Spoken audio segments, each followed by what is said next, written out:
ഇമാം ഷാഫിഈ റഹ്മത്തുള്ളാഹി അലൈഹി ഇസ്ഹാഖ് ഇബ്നു റാഹവൈ റഹ്മത്തുള്ളാഹി അലൈഹി നടന്നൊരു സംവാദമാണ് ചരിത്രത്തിൽ വായിക്കാം. ഇമാം ദഹബി മറ്റൊക്കെ നിവേദനം ചെയ്തത് മസ്അല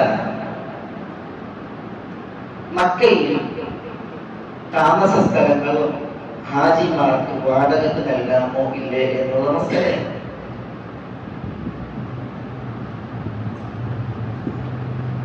അതൊരു കർമ്മശാസ്ത്ര മസ്അലയാണ്. മക്കയിൽ മക്കാർ അവരുടെ വീടുകൾ ഹാജിമാർ വരുമ്പോൾ അവർക്ക് താമസത്തിന് നൽകുന്നത് ഇനി വാടക സ്വീകരിക്കാമോ ഇല്ലേ? അതിൽ ഹാജിമാർ അവിടെ താമസിക്കാൻ അർഹരാണ്. മക്ക എല്ലാവർക്കും ഒരുപോലെ അർഹമാണ്. അതുകൊണ്ട് വാടക സ്വീകരിക്കാത്ത ഹാജിമാരെ താമസിപ്പിക്കണം. ഇതാണ് മസല. ഇമാം ഷാഫിഈ റഹ്മത്തുള്ളാഹി അലൈഹിയുടെ പക്ഷം മക്കക്കാർക്ക് വാടകയ്ക്ക് നൽകാം, ഹാജിമാർക്ക് വാടകയ്ക്ക് നൽകാം, വാടകയ്ക്ക് പാർപ്പിക്കാം എന്നുള്ളതാണ്. ഒരിക്കൽ ഇമാം ഷാഫിഈ റഹ്മത്തുള്ളാഹി അലൈഹി ക്ലാസ് എടുക്കുകയാണ്. അപ്പൊ ഈ ക്ലാസ്സിൽ ഈ ഒരു മസ്അല ഇമാം ഷാഫിഈ റഹ്മത്തുള്ളാഹി അവതരിപ്പിച്ചു.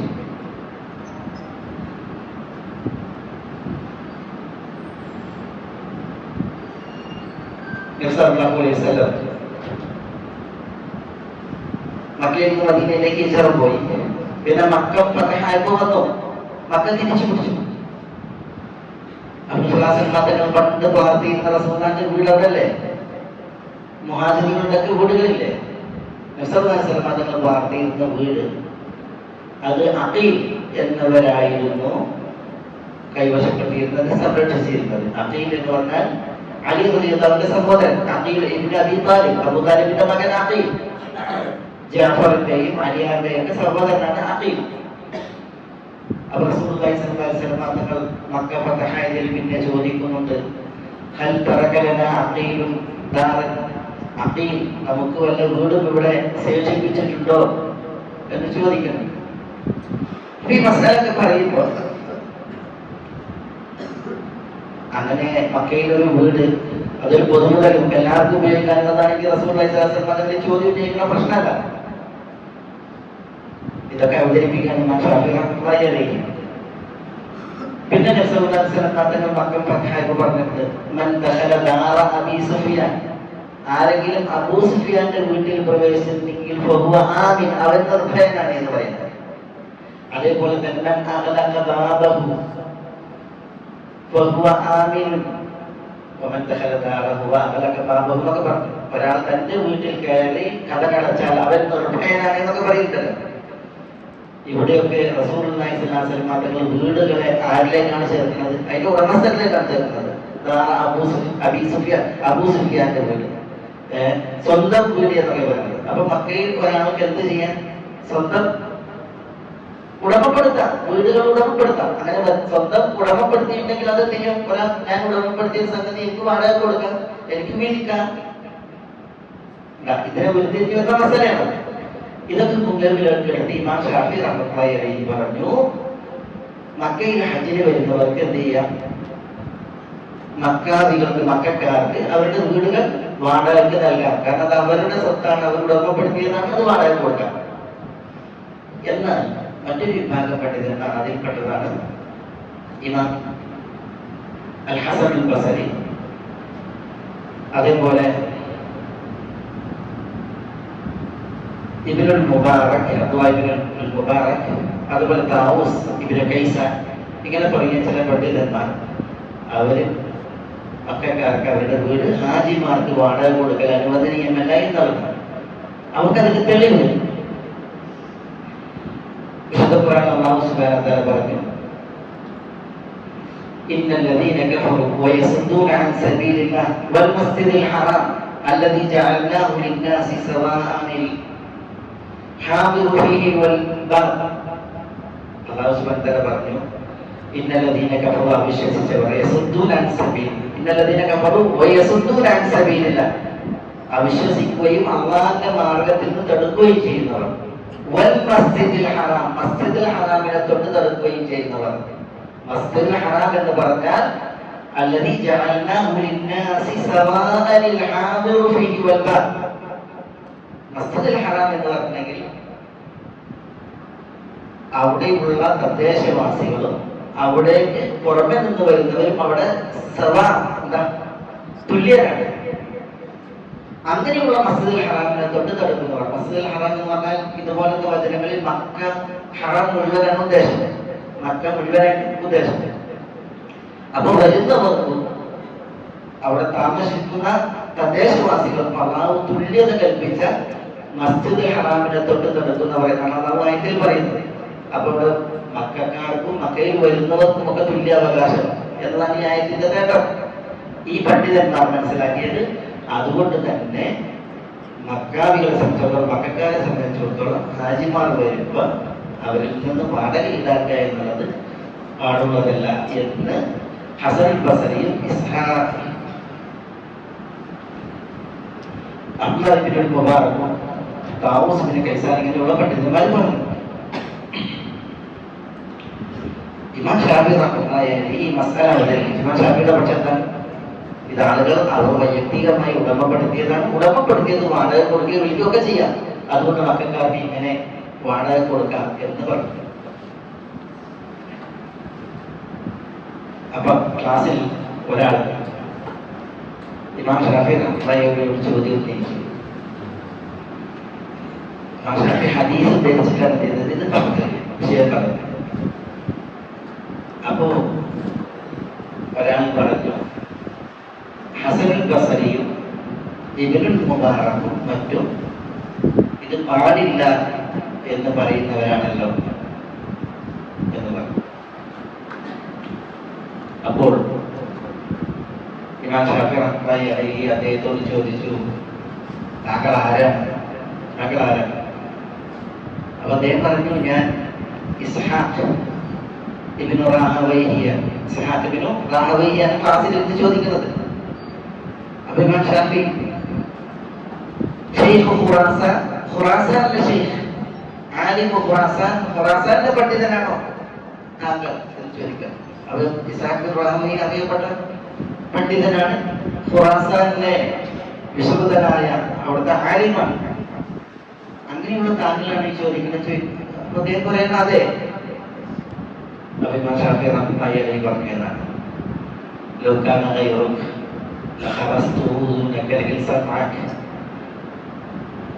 താങ്കളല്ലാത്ത മറ്റൊരാളായിരുന്നു ഇത് പറഞ്ഞിരുന്നത് എങ്കിൽ ഞാൻ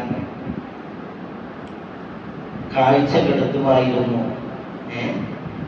താങ്കളുടെ കാഴ്ച താങ്കളുടെ കേൾവി ചെവി ഞാൻ കൊള്ളുമായിരുന്നു എന്നറിയില്ല. ആ രീതിയിൽ ഇമാം ഷാഫി പറഞ്ഞിട്ട് ഇമാം ഷാഫി റഹ്മത്തുള്ളാഹി അലൈഹി പറഞ്ഞു എന്നാണ്. ഹൽ കാന മഅ റസൂലില്ലാഹി സ്വല്ലല്ലാഹു അലൈഹി വസല്ലം ഹുജ്ജത്ത്, അല്ലാഹു റസൂൽ സ്വല്ലല്ലാഹു അലൈഹി വസല്ലം അതിനോടൊപ്പം മറ്റൊരു പ്രമാണം ഉണ്ടോ? അഖൂലു ഖാല റസൂലുള്ളാഹി സ്വല്ലല്ലാഹു അലൈഹി വസല്ലം തഖൂലു ഖാല അൽ-ഹസൻ വഇബ്നുൽ മുബാറക്, അല്ലാഹു റസൂൽ സ്വല്ലല്ലാഹു അലൈഹി വസല്ലം തങ്ങൾ പറഞ്ഞു എന്ന് ഞാൻ പറയുമ്പോൾ താങ്കൾ ഹസനുൽ ബസരിയും ഇബ്നുൽ മുബാറക്കും പറഞ്ഞു എന്ന് പറഞ്ഞ് റസൂലുള്ളാഹി സ്വല്ലല്ലാഹു അലൈഹി വസല്ലം തങ്ങൾ പറഞ്ഞതിനെ ക്രോസ് ചെയ്യുകയോ താങ്കളെ എതിർക്കുകയോ എന്ന് ഇമാം ഷാഫി റഹ്മത്തുള്ളാഹി അലൈഹി ഗൗരവത്തിൽ അന്ന് താക്കീത് നൽകി, മുന്നറിയിപ്പ് നൽകി അവിടെ സംസാരിച്ചു എന്നുള്ളത്. താങ്കളുടെ ചെവി ഞാൻ കൊള്ളുമായിരുന്നു എന്ന് ഖുറാസാനിലെ ആലിമിനോടാണ് ഇമാം ഷാഫി റഹ്മത്തുള്ളാഹി അലൈഹി അന്ന് പ്രതികരിച്ചത് എന്നാണ്. ഇവിടെ ഹദീസ് ധരിച്ച് ഇമാം ഷാഫി റഹ്മത്തുള്ളാഹി അലൈഹി ഈ ഒരു മസ്അല സ്ഥിരീകരിച്ചപ്പോൾ, മക്കൾക്ക് അവരുടെ വീട്, അവരുടെ പ്രതി വീട് വാടക കൊടുക്കാം എന്നുള്ള മസ്അല സ്ഥിരീകരിച്ചപ്പോൾ ആ ഹദീസിനെ എതിർക്കാൻ ഹസൻ ബസരി അതിനെതിരാണ്, ഇബ്നുൽ മുബാറക് എതിരാണ്, താവൂസ് ഇബ്നു കൈസാൻ എതിരാണ് എന്നൊക്കെ പറഞ്ഞപ്പോൾ ഇമാം ഷാഫി റഹ്മത്തുള്ളാഹി അലൈഹി ഉണ്ടായ ആ ഒരു വികാരം, വിഷമം, ക്ഷോഭം ഇതെന്താണ് അറിയിക്കുന്നത്? ഇത് നമ്മൾ ആദ്യം കേട്ട മസാല പോലെ തന്നെ ഹദീസിന്റെ പ്രാമാണികതയെയാണ് അറിയിക്കുന്നത്.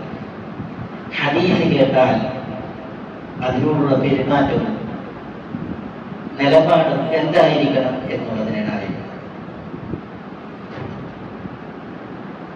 പണ്ട് കാലങ്ങളിൽ അവിടങ്ങളിൽ വളരെ ദുർലഭമായി കേട്ടിരുന്ന ചില വിഷയങ്ങളാണ്. എന്നാൽ ഇന്ന് ഇതൊരു വ്യാപക രോഗമായി പരക്കെ ആളുകളിലൊക്കെ തട്ടിയ ഒരു മഹാരോഗമായി മാറിയിട്ടുണ്ട്. ഹദീസുകൾ വിഗണിക്കപ്പെടുക എന്നുള്ളത്. നമ്മൾ ഇസ്ലാമിന്റെ രണ്ട് പ്രമാണങ്ങളിൽ ദ്വിതീയ പ്രമാണങ്ങളിൽ ഒന്നാണ് ഹദീസ്.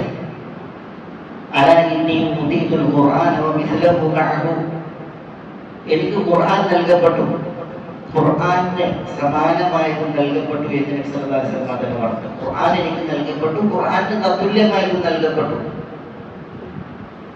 എന്താ ഖുർആന് തത്തുല്യമായി നൽകപ്പെട്ടത്? ഒരു ഹദീസ്. വലൻ യതഫറഖ ഹത്താ യരിദ അലയ്യ അൽഹൗദ്, വിശുദ്ധ ഖുർആനും തിരുസുന്നത്തും ഇത് ഒന്നിച്ച ഒപ്പമാണ്. ഇവ രണ്ടും വേർപിരിയില്ല.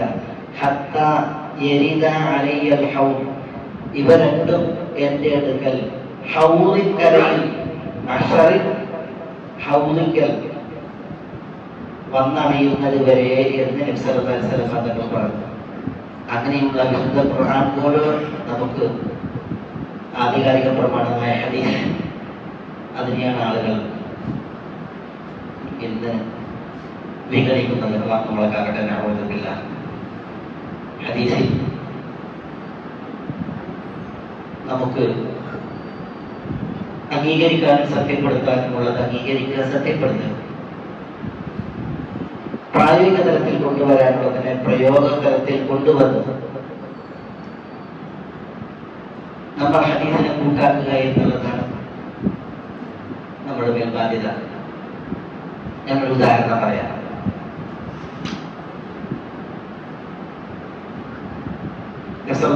തങ്ങളുടെ വിയോഗ ശേഷം താബിഈങ്ങളിൽ ഒരു മഹാൻ, അദ്ദേഹത്തിന്റെ പേര് യസീദ് ഇബ്നു ഹുമൈദ് അബ്ദുറൈ അൽ-ബസരി എന്നാണ്. അബു തയ്യാഹ് എന്നാണ് അദ്ദേഹം വിളിക്കപ്പെടുക. അബു തയ്യാഹ് യസീദ് ഇബ്നു ഹുമൈദ് അബ്ദുറൈ. അദ്ദേഹം ഒരിക്കൽ വൃദ്ധനായ ഒരു സഹാബിയെ കണ്ടു. സഹാബി വളരെ വൃദ്ധനാണ്. അദ്ദേഹത്തിന്റെ പേര് അബ്ദുറഹ്മാൻ ഇബ്നു ഖംബശ് അത്തമീമി എന്നാണ്. അബ്ദുറഹ്മാൻ ഇബ്നു ഖംബശ് അത്തമീമി റളിയല്ലാഹു അൻഹുവിനെ ഈ അബു തയ്യാഹ് കണ്ടപ്പോൾ, അദ്ദേഹം താബിഈയാണ് അബു തയ്യാഹ്, ചോദിക്കാനുണ്ട്, അദറക്ത റസൂലുള്ളാഹി സ്വല്ലല്ലാഹു അലൈഹി വസല്ലം, അങ്ങ് റസൂലുള്ളാഹി സ്വല്ലല്ലാഹു അലൈഹി വസല്ലം തങ്ങളെ കണ്ടിട്ടുണ്ടോ? റസൂലുള്ളാഹി സ്വല്ലല്ലാഹു അലൈഹി വസല്ലം തങ്ങളുമായി സന്ധിച്ചിട്ടുണ്ടോ ചോദിക്കുന്നു. അപ്പൊ അബ്ദുറഹ്മാൻ ഇബ്നു ഖംബശ് അദ്ദേഹത്തോട് പറഞ്ഞു, അതെ, ഞാൻ റസൂലുള്ളാഹി സ്വല്ലല്ലാഹു അലൈഹി വസല്ലം തങ്ങളെ കണ്ടിട്ടുണ്ട്, ശ്രദ്ധിച്ചിട്ടുണ്ട്. ഉടനെ അബൂ തയ്യാഹ് ചോദിക്കാണ്, കൈഫ സനഅ ലൈലത കാദതുഹു ശയാതീൻ, ശൈത്താൻമാർ റസൂലുള്ളാഹി സ്വല്ലല്ലാഹു അലൈഹി വസല്ലം തങ്ങളോട് കുതന്ത്രം പ്രയോഗിച്ച രാത്രി റസൂലുള്ളാഹി സ്വല്ലല്ലാഹു അലൈഹി വസല്ലം തങ്ങൾ എന്താണ് ചെയ്തത്? ശൈത്താൻമാർ റസൂലുള്ളാഹി സ്വല്ലല്ലാഹു അലൈഹി വസല്ലം തങ്ങൾക്ക് നേരെ കുതന്ത്രം പ്രയോഗിച്ച രാത്രി, ഒരു രാത്രി അങ്ങനെ ഒരു സംഭവം ഉണ്ടായിട്ടുണ്ട്. പിശാചുക്കൾ നബി സല്ലല്ലാഹു അലൈഹി വസല്ലം തങ്ങളുടെ നേരെ വന്ന ഒരു ചരിത്രം. അന്ന് റസൂലുള്ളാഹി സ്വല്ലല്ലാഹു അലൈഹി വസല്ലം തങ്ങൾ എന്ത് ചെയ്തു എന്നാണ് അബൂ തയ്യാഹിന് അറിയേണ്ടത്, സഹാബിയിൽ നിന്ന്. അപ്പൊ അബ്ദുറഹ്മാൻ ഇബ്നു ഖംബശ് അബൂ തയ്യാഹിനോട് പറയാണ്, എന്താണെന്ന് സംഭവിച്ചത് പറയാം. ഇന്ന ശയാതീന തഹദ്ദറത് അലാ റസൂലില്ലാഹി സ്വല്ലല്ലാഹു അലൈഹി വസല്ലം മിനൽ ഔദിയതി വശിആൻ, ശൈത്താൻമാർ, പിശാചുക്കൾ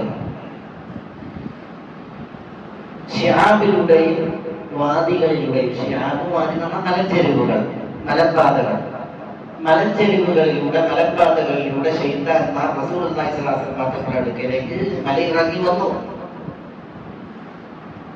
വമഅഹും ശൈത്താൻ ഫീ യദിഹി ശുഅലത്തുൻ, കൂട്ടത്തിൽ ഒരു ശൈത്താൻ, അവന്റെ കയ്യിൽ ഒരു തീജ്വാലയുണ്ട്, തീക്കൊള്ളി, തീനാണ്. ശൈത്താൻ ഫീ യദിഹി ശുഅലത്തുൻ മിൻ നാർ, കത്തി ജ്വലിക്കുന്ന ഒരു തീജ്വാലയുണ്ട്, കൂട്ടത്തിൽ ഒരു ശൈത്താൻ അങ്ങനെയുണ്ട്. യുരീദു അൻ യുഹ്രിഖ ബിഹാ വജ്ഹ റസൂലില്ലാഹി സ്വല്ലല്ലാഹു അലൈഹി വസല്ലം. ആ ശൈത്താൻ വന്ന് റസൂലുള്ളാഹി സ്വല്ലല്ലാഹു അലൈഹി വസല്ലം തങ്ങളുടെ മുഖം കരിക്കാൻ, കത്തിക്കാൻ ഭാവിക്കുന്നു. അങ്ങനെയാണ് ഇത് വരുന്നത്. അപ്പോൾ റസൂലുള്ളാഹി സ്വല്ലല്ലാഹു അലൈഹി വസല്ലം റസൂലുള്ളാഹിക്ക് പേടി വന്നു. പക്ഷേ ജിബ്രീൽ അലൈഹിസ്സലാത്തു വസ്സലാം റസൂലുള്ളാഹി സ്വല്ലല്ലാഹു അലൈഹി വസല്ലം തങ്ങളോട് പറഞ്ഞു, യാ മുഹമ്മദ് ഖുൽ, മുഹമ്മദ് താങ്കൾ ചൊല്ലൂ എന്ന് പറഞ്ഞു. അപ്പോൾ റസൂലുള്ളാഹി സ്വല്ലല്ലാഹു അലൈഹി വസല്ലം തങ്ങൾ മാദാ അഖൂൽ, ഞാൻ എന്ത് ചൊല്ലും എന്ന് പറഞ്ഞു. അപ്പോൾ ജിബ്രീൽ അലൈഹിസ്സലാത്തു വസ്സലാം ചൊല്ലി കൊടുത്തു, ഖുൽ അഊദു ബികലിമാത്തില്ലാഹി താമ്മാത്തി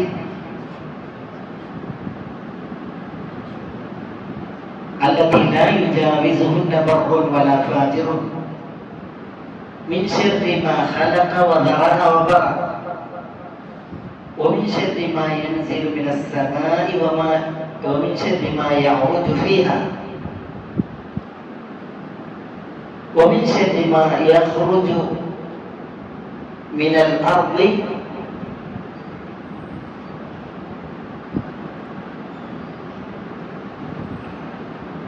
ومن شر فتن الليل والنهار ومن شر كل طارق يطرق إلا طارق ومن شر كل طارق إلا طارقا يطرق بخير يا رحمن. ഇതാണ് അവിടെ റസൂലുള്ളാഹി സ്വല്ലല്ലാഹു അലൈഹി വസല്ലം തങ്ങളെ ജിബ്രീൽ അലൈഹിസ്സലാത്തു വസ്സലാം ചൊല്ലി പഠിപ്പിച്ച രക്ഷാതേട്ടം, അഭയതേട്ടം. എന്താണ് വിശ്വാസം പറഞ്ഞുകൊണ്ട് ആ സമയത്ത് ജിബ്രീൽ പറയുന്ന ഖുൽ, നിങ്ങൾ ചൊല്ലൂ. റസൂലുള്ളാഹി എന്ത് ചൊല്ലണം എന്നുള്ളത് തെറ്റല്ല. ഞാൻ എന്ത് ചൊല്ലും എന്ന് പറഞ്ഞത് പറഞ്ഞതാണ്.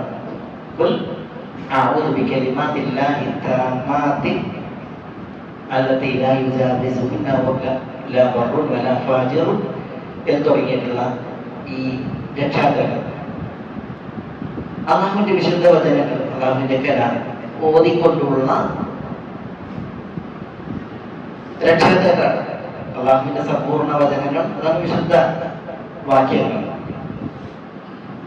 അതിനെ മറികടക്കാൻ ഒരു പുണ്യാളനോ ഒരു പാപിക്കോ പാട്ടുള്ളതല്ല. അല്ലദീന യുജാവിസുഹുന്ന ബർറുൻ വലാ ഫാജിറുൻ. പിന്നെ മിൻ ശർരി മാ ഖലഖ വദറഅ വബറ, അല്ലാഹു സൃഷ്ടിച്ച, വ്യാപിപ്പിച്ച, സൃഷ്ടിചരാചരങ്ങളുടെ എല്ലാം കെടുതികളിൽ നിന്ന് രക്ഷ തേടുന്ന, വാനങ്ങളിൽ നിന്ന് വന്നിറങ്ങുന്ന, വാനങ്ങളിലേക്ക് കയറുന്ന, ഭൂമിയിൽ നിന്ന് പുറത്തു വരുന്ന, അതേപോലെ തന്നെ രാപ്പകലുകളുടെ ഫിത്നകളിലെ കെടുതികൾ, അതിൽ നോക്കി അതേപോലെ രാവിലെ മറവിൽ വന്ന് മുട്ടി വന്ന് പകരുന്ന കെടുതികൾ, ഇതിൽ നിന്നൊക്കെ രക്ഷക്ക് തേടാൻ വേണ്ടിയുള്ള രക്ഷാകാരാണ് അവിടെ ചെല്ലാൻ പഠിപ്പിച്ചത്. അതാണ് റസൂലുള്ളാഹി സ്വല്ലല്ലാഹു അലൈഹി വസല്ലം തങ്ങളെ കൊണ്ട് ചെയ്യിച്ചത്. അപ്പോൾ റസൂലുള്ളാഹി സ്വല്ലല്ലാഹു അലൈഹി വസല്ലം തങ്ങൾ എത്തിച്ചേർന്ന് ഹദീസിൽ കാണാം, തീ കൊണ്ടാണ് ഈ ശൈത്താന്മാർ വന്നത്. അവരുടെയൊക്കെ തീകൾ കെട്ടുപോയി. ഈ ശൈത്താന്മാരെ അല്ലാഹു സുബ്ഹാനഹു വ തആല തോൽപ്പിക്കുകയും ചെയ്തു. അവരെ തോൽപ്പിച്ചു, പരാജിതരാക്കി വിട്ടു എന്നതാണ്. ഇത് വിശുദ്ധ മദീനയിൽ നടന്ന സംഭവമാണ്. ഈ സംഭവമാണ് അബ്ദുറഹ്മാൻ ഇബ്നു ഹംബൽ അത്തമീമി ശിഷ്യനായ അബൂ തയ്യാഹിന് പറഞ്ഞു കൊടുക്കുന്നത്.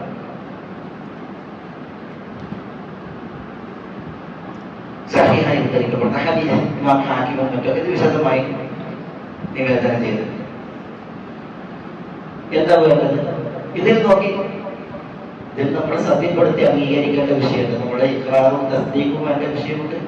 ഇതേപോലെ തന്നെ ഇതിൽ ഇത്തിഹാൻ എന്ന പോലെ ഇത്തിഹാൻ നമ്മൾ പ്രയോഗവൽക്കരിക്കേണ്ട വിഷയമാണ്. ഈ ഒരു ഹദീസ് വന്നാൽ ഇതിൽ സത്യപ്പെടുത്തേണ്ട അംഗീകരിക്കേണ്ട വിഷയം എന്താ? ചിലര് പറയും ശൈത്താന്മാർ അവർക്ക് കേവലം ദുർമന്ത്രണങ്ങളാണുള്ളത്.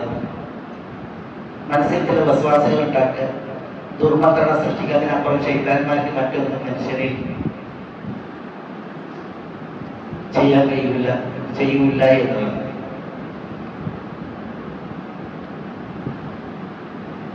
അപ്പൊ ഈ ഹദീസിന് അവരെന്ത് പറയും?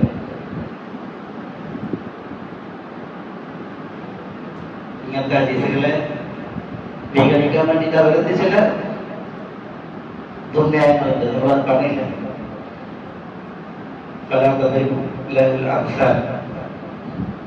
നമ്മളുടെ ബുദ്ധിക്കൊക്കില്ല, അഭിരുചിക്ക് ചേർന്നില്ല, അങ്ങനത്തെ വിഷയങ്ങൾ അതിൽ കൊണ്ടുവരും.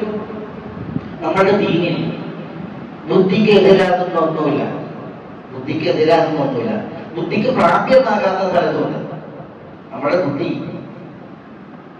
അതിന് പ്രാപ്യമാകാത്ത പലതുണ്ട്. അതിനെതിരാകുന്ന ഒന്നുമില്ല. മനുഷ്യന്മാരുടെ കണ്ണ്, അതിന്റെ കാഴ്ച, കേൾവി, കാതിൽ കേൾവി, ഇതിനൊക്കെ പരിധിയില്ല. നമുക്കൊരു നിർമ്മിത ദൂരെ കാണാൻ കഴിയും, നിർമ്മിത അവസ്ഥയിലെ കാണാൻ കഴിയും. അതുപോലെ കേൾവി, ഒരു നിർമ്മിത അവസ്ഥയിലുള്ള കേൾവി, കേൾവിക്ക് പരിധിയുണ്ട്, കാഴ്ചക്ക് പരിധിയുണ്ട്. ഇപ്പൊ നമ്മുടെ കണ്ണുമ്പിൽ എത്ര രശ്മികൾ പലതുണ്ട്. എക്സ്റേ രശ്മികളില്ലേ, ആൾട്രാവയലറ്റ് രശ്മികളില്ലേ, ഇതൊക്കെ നമ്മൾ കാണണ്ട.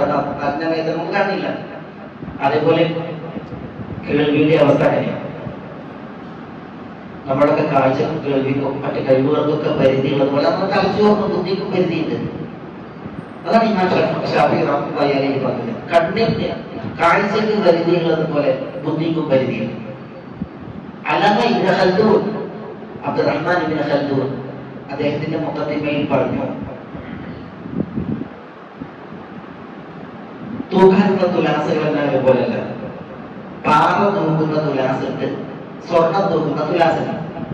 തട്ടാന്റെ തുലാസിൽ എന്താ തൂക്കുക? പാറ തൂക്കം കൊണ്ടുള്ള അതിൽ തട്ടാന്റെ അടുക്കലുള്ള തുലാസിൽ സ്വർണ്ണ തൂക്കം. അതായത് തൂങ്ങും, പാറ തൂങ്ങില്ല. ഒരാൾ പാറ കൊണ്ടുവന്നിട്ട് തട്ടാനോട് അതിൽ തൂക്കാൻ പറഞ്ഞ അത് തുലാസ് എല്ലായിട്ടല്ല, തൂക്കാനത് വെച്ചത് തന്നെയാണ്. പക്ഷെ അതിൽ തൂക്കേണ്ട സംഗതി അത് അതിൽ തൂങ്ങും. പാറ തൂക്കാൻ കൊണ്ടുവന്നിട്ട് തട്ടാൻ നിഷേധിച്ചിട്ടുണ്ടെങ്കിൽ തുലാസിന്റെ പ്രശ്നമല്ല, അത് ഈ തൂക്കാൻ കൊണ്ടുവന്നതിന്റെ പ്രശ്നമാണ്. ബുദ്ധിയാകുന്ന തുലാസിൽ തൂങ്ങുന്ന വിഷയങ്ങളുണ്ട്, അതതിൽ തൂക്കാം. പക്ഷെ അതിൽ തൂങ്ങാത്ത വിഷയങ്ങളുണ്ട്, അതാണ് ഗൈബിയായ വിഷയങ്ങൾ. അള്ളാഹുവിന്റെ സത്തയുമായി ബന്ധപ്പെട്ട്, ആത്മീയ ലോകവുമായി ബന്ധപ്പെട്ട്, ആഖിറത്തിലെ വിഷയങ്ങളുമായി ബന്ധപ്പെട്ട വിഷയങ്ങൾ, അതൊന്നും ഈ തുലാസിൽ തൂങ്ങാത്ത വിഷയങ്ങളാണ്. പലരും കട്ടാട്ട തുലാസിലേക്ക് പാറ തൂക്കാൻ കൊണ്ടുവരുന്നത് പോലെ പരിമിതമായ തന്നെ തലച്ചോറിൽ തൂക്കാൻ, അതിൽ തൂങ്ങാത്ത വിഷയങ്ങൾ കൊണ്ടുവന്നിട്ട് പറയുന്നതൊക്കെ ബുദ്ധിക്കെതിരാണ്. ബുദ്ധിക്ക് എതിരൊന്നുമില്ല, പക്ഷെ ബുദ്ധിക്ക് പ്രാപ്യമാകാത്ത, ബുദ്ധിയിൽ തൂങ്ങാത്ത വിഷയങ്ങളുണ്ട്. അല്ലാതെ ഇബ്നു ഖൽദൂൻ മുഖദ്ദിമയിൽ ഈ വിഷയം ഭംഗിയായി പറഞ്ഞു. നമ്മൾ പല ആളുകളും കണ്ടത് ഇങ്ങനെയാണ്.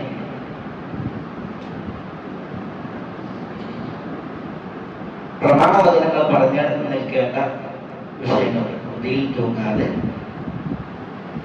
ആത്മീയ ലോകവുമായി ബന്ധപ്പെട്ട്, ദൈവവുമായി ബന്ധപ്പെട്ട് അതറിയുന്ന വഹിയിൽ പറഞ്ഞതെന്തോ അതിൽ പരിമിതപ്പെടാൻ വിധിക്കപ്പെട്ടവരാണ് നമ്മൾ. പക്ഷെ പലർക്കും അതുപോലെ അതൊക്കെ നമ്മുടെ ബുദ്ധിയിൽ തൂങ്ങിയെങ്കിലും തെളിഞ്ഞെങ്കിലും നമ്മൾക്കുള്ളൂ സ്വീകരിക്കുക എന്നുള്ളതാണ് പലരുടെയും. അതാണ് പല പ്രഭാഷകന്മാരുടെയും അടിസ്ഥാനം. അതുകൊണ്ടാണ് പറയുന്നത് ശൈത്താൻ ദുർമന്ത്രമേ ഉണ്ടാകുള്ളൂ. ശൈത്താന്റെ ധർമ്മവും ജോലിയും നമ്മൾ വസ്വാസം ഉണ്ടാക്കൽ മാത്രമാണ് എന്ന്. അങ്ങനെയുള്ള സിദ്ധാന്തം പടച്ച് അതിൽ നടക്കുന്ന ആളുകളെ സംബന്ധിച്ചിടത്തോളം ഇത്തരം ഹദീസുകളൊക്കെ അവരുടെ ഭാഷയിൽ തോട്ട് കയറിയേണ്ട, ആറ്റിലേക്ക് വലിച്ചെറിയേണ്ട ഹദീസുകളായി അള്ളാഹു നമ്മളെ കാലഘട്ടനാവുന്നില്ല. പക്ഷേ സഹിഹായി സ്ഥലപ്പെട്ട വിഷയങ്ങളാണ് ഇതൊക്കെ.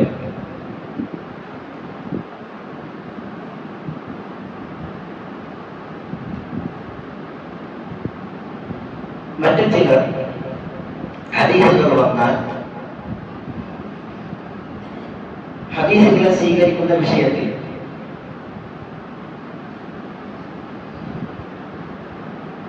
സച്ചരിതരായ മുൻഗാമികൾ എങ്ങനെ ഉൾക്കൊണ്ടോ സ്വീകരിച്ചോ ആ ഒരു രീതി അവർക്ക് പോരാ.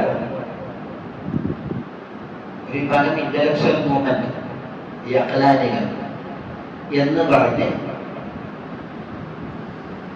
യുക്തിവാദികൾ എന്ന് പറഞ്ഞവർ യുക്തിക്ക് നിരക്കാത്ത കാര്യങ്ങൾ വിളിച്ചു പോകുന്നത് പോലെ ഈ അഖലാദികൾ എന്ന് പറയുന്ന ഇന്റലക്ച്വൽ മൂവ്മെന്റ് ആളുകൾ ഒരിക്കലും അഖലിന് നിരക്കാത്താണ് അവർ പറഞ്ഞുകൊണ്ടിരിക്കുന്നത്. അഖലിന് നിരക്കുന്നത് എന്താ? നമ്മൾ പറഞ്ഞ പോലെ ഇബ്നു ഖൽദൂൻ പറഞ്ഞതുപോലെ, ഇമാം ഷാഫി പറഞ്ഞതുപോലെ കാഴ്ചക്ക് പരിധിയുള്ളതുപോലെ ചിന്തക്കും പരിധിയുണ്ട്, ബുദ്ധിക്ക് പരിധിയുണ്ട്. അതിനപ്പുറം ചിന്തിച്ച് മനസ്സിലാക്കാൻ ഉൾക്കൊള്ളാൻ കഴിയില്ല. ആ നിരക്ക് വിഷയങ്ങൾ ഉൾക്കൊണ്ടാൽ മതി. പക്ഷെ ബുദ്ധിയുടെ പേര് പറഞ്ഞ ചിലര് ബുദ്ധിയിൽ തൂങ്ങാത്തതാക്കാൻ തക്കുന്നതാണ് അവരുടെ പ്രശ്നം. മറ്റൊരു വിഭാഗം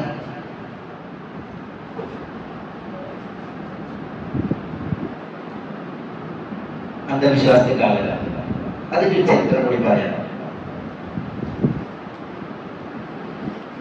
ഹദീസുകളോടുള്ള നിലപാട് എങ്ങനെയെന്നുള്ളത് അതും മനസ്സിലാക്കാൻ ഒരു ചരിത്രമാണ്. അംർ ഇബ്നു സലമ അൽ-ഹമദാനി, പ്രമുഖ പണ്ഡിതൻ, താബിഈങ്ങളിൽ വിശ്വസ്തൻ, അദ്ദേഹം പറയുകയാണ്, كنا نجلس عند باب ابن مسعود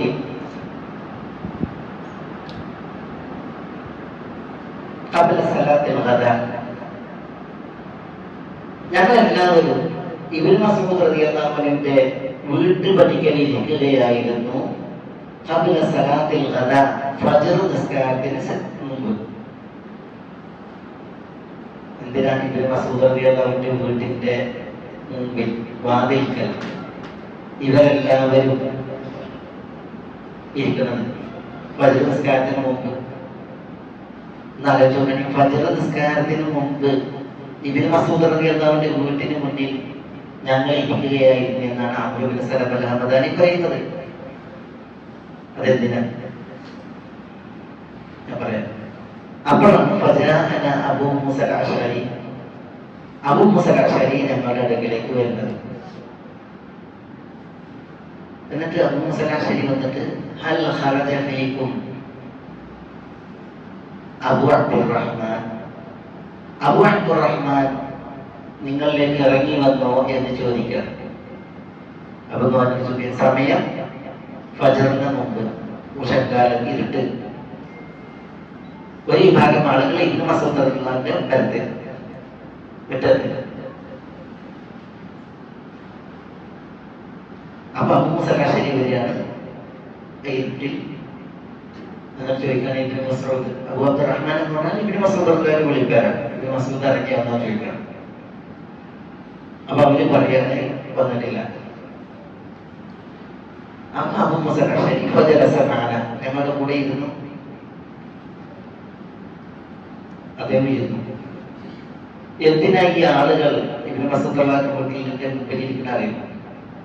ഇബ്നു മസ്ഊദ് റളിയല്ലാഹു അൻഹു സുബഹി നിസ്കാരത്തിന് മസ്ജിദിലേക്ക് പുറപ്പെടുമ്പോൾ ഇവർക്ക് എന്ത് ചെയ്യണം?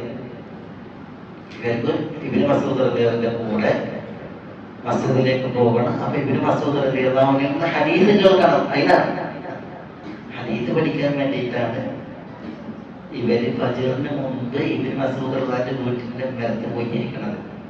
അദ്ദേഹം വീട്ടിൽ നിന്ന് മസ്ജിദിലേക്ക് പോകുമ്പോൾ ആ വഴിയിൽ ഇബ്നു മസ്ഊദിൽ നിന്ന് കേൾക്കാൻ.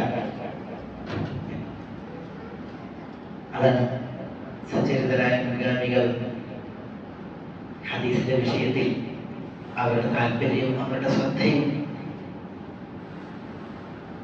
അതുകൊണ്ടാണ് അവരെ അല്ലാഹു സുബ്ഹാനഹു വ തആല ലോകത്ത് ശാശ്വതരാക്കിയത്. അവരുടെ പേരുകൾ പ്രാർത്ഥനാപൂർവം ഓർക്കും വിധം അവരെ സലഫു സാലിഹ് സച്ചരിതരായ മുൻഗാമികളാക്കിയത്. എന്നും മിമ്പറുകളും മിഹ്റാബുകളും മസ്ജിദുകളും ഒക്കെ അവരുടെ നാമം പറഞ്ഞ് അവർക്ക് വേണ്ടിയിട്ട് അല്ലാഹുവിനോട് റഹ്മത്തിന് വേണ്ടി കേഴുന്ന കരയുന്ന അവസ്ഥ നിലനിർത്തിയത്. അല്ലാഹു റസൂൽ സല്ലല്ലാഹു അലൈഹി വസല്ലം തങ്ങളുടെ ഹദീസ് കേൾക്കേണ്ട സ്രോതസ്സിൽ നിന്ന് കേൾക്കാനുള്ള അവരുടെ ആ ഒരു നല്ല മനസ്സ്. ഏതായാലും നമ്മുടെ വിഷയത്തല്ല, വിഷയം ഒരു ഹദീസ്. അത് നമ്മൾ എങ്ങനെ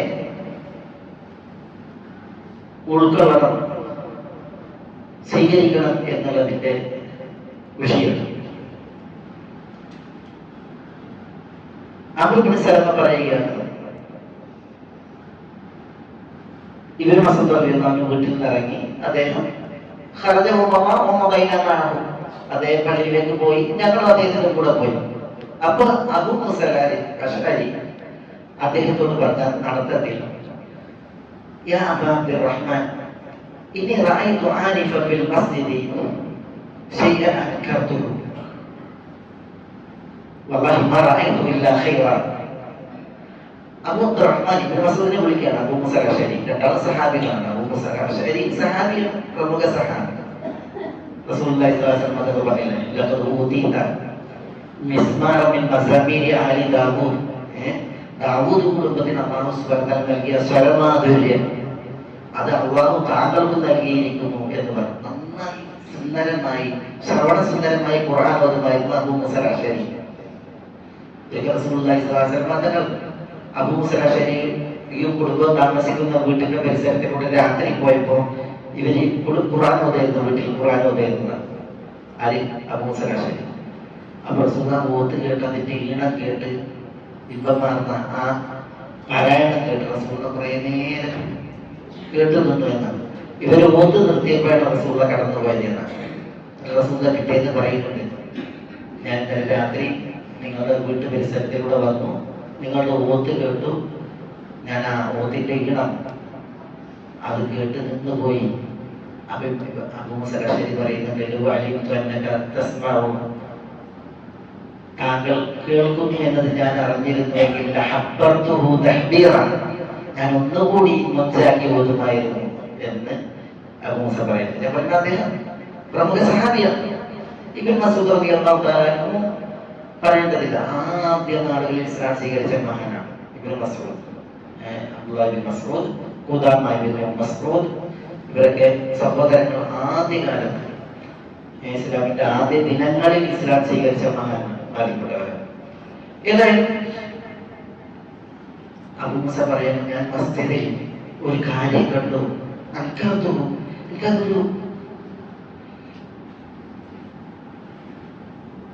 നിഷേധാത്മകമായ പ്രവൃത്തിയായിട്ടാണ് തോന്നിയത്. എനിക്കതിനോട് യോജിക്കാൻ കഴിഞ്ഞില്ല. പിന്നെ ഞാൻ പറഞ്ഞു, അല്ലാഹുവാണ് ഞാൻ കണ്ടതിൽ ഖൈർ തന്നെയാണ്. അപ്പോ ഇബ്നു മസ്ഊദ് റളിയല്ലാഹു തആല ചോദിച്ചു, എന്താ അങ്ങ് കണ്ടത്? മസ്ജിദിൽ കണ്ടത് ഇത് രാത്രിയായിരുന്നു, ഫജ്റിന് മുമ്പാണ്. അപ്പൊ ഇബ്നു മസ്ഊദ് റളിയല്ലാഹു തആല എന്നോട് അബൂ മൂസ പറയുകയാണ്, റഅയ്തു ഖൗമൻ ഖിലഖൻ ജുലൂസൻ യൻതദിറൂന സലാം. ഞാൻ റഅയ്തു ഖൗമൻ ഒരു വിഭാഗത്തെ കണ്ടു, അവർ ഇങ്ങനെ ഹലക്കകളായിട്ടിരിക്കുക, പട്ടിട്ടിരിക്കുക, എല്ലാവരും ജുലൂസൻ യൻതദിറൂന സലാം. അവരുടെ നിസ്കാരം പ്രതീക്ഷിച്ചാണ് മസ്ജിദിൽ ഇങ്ങനെ ഹലക്കകളായിട്ടിരിക്കുക. ومع كل حلقة رجل وفي أيديهم حسن.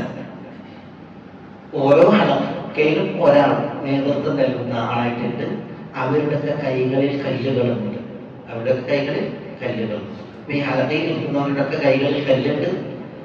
ഹലക്കക്ക് ഒരാൾ നേതൃത്വം നൽകുന്നുണ്ട്. അങ്ങനെ ഒരു ടീം അതിനാണ് ഞാൻ കണ്ടതെന്നാണ് പറയുന്നത്.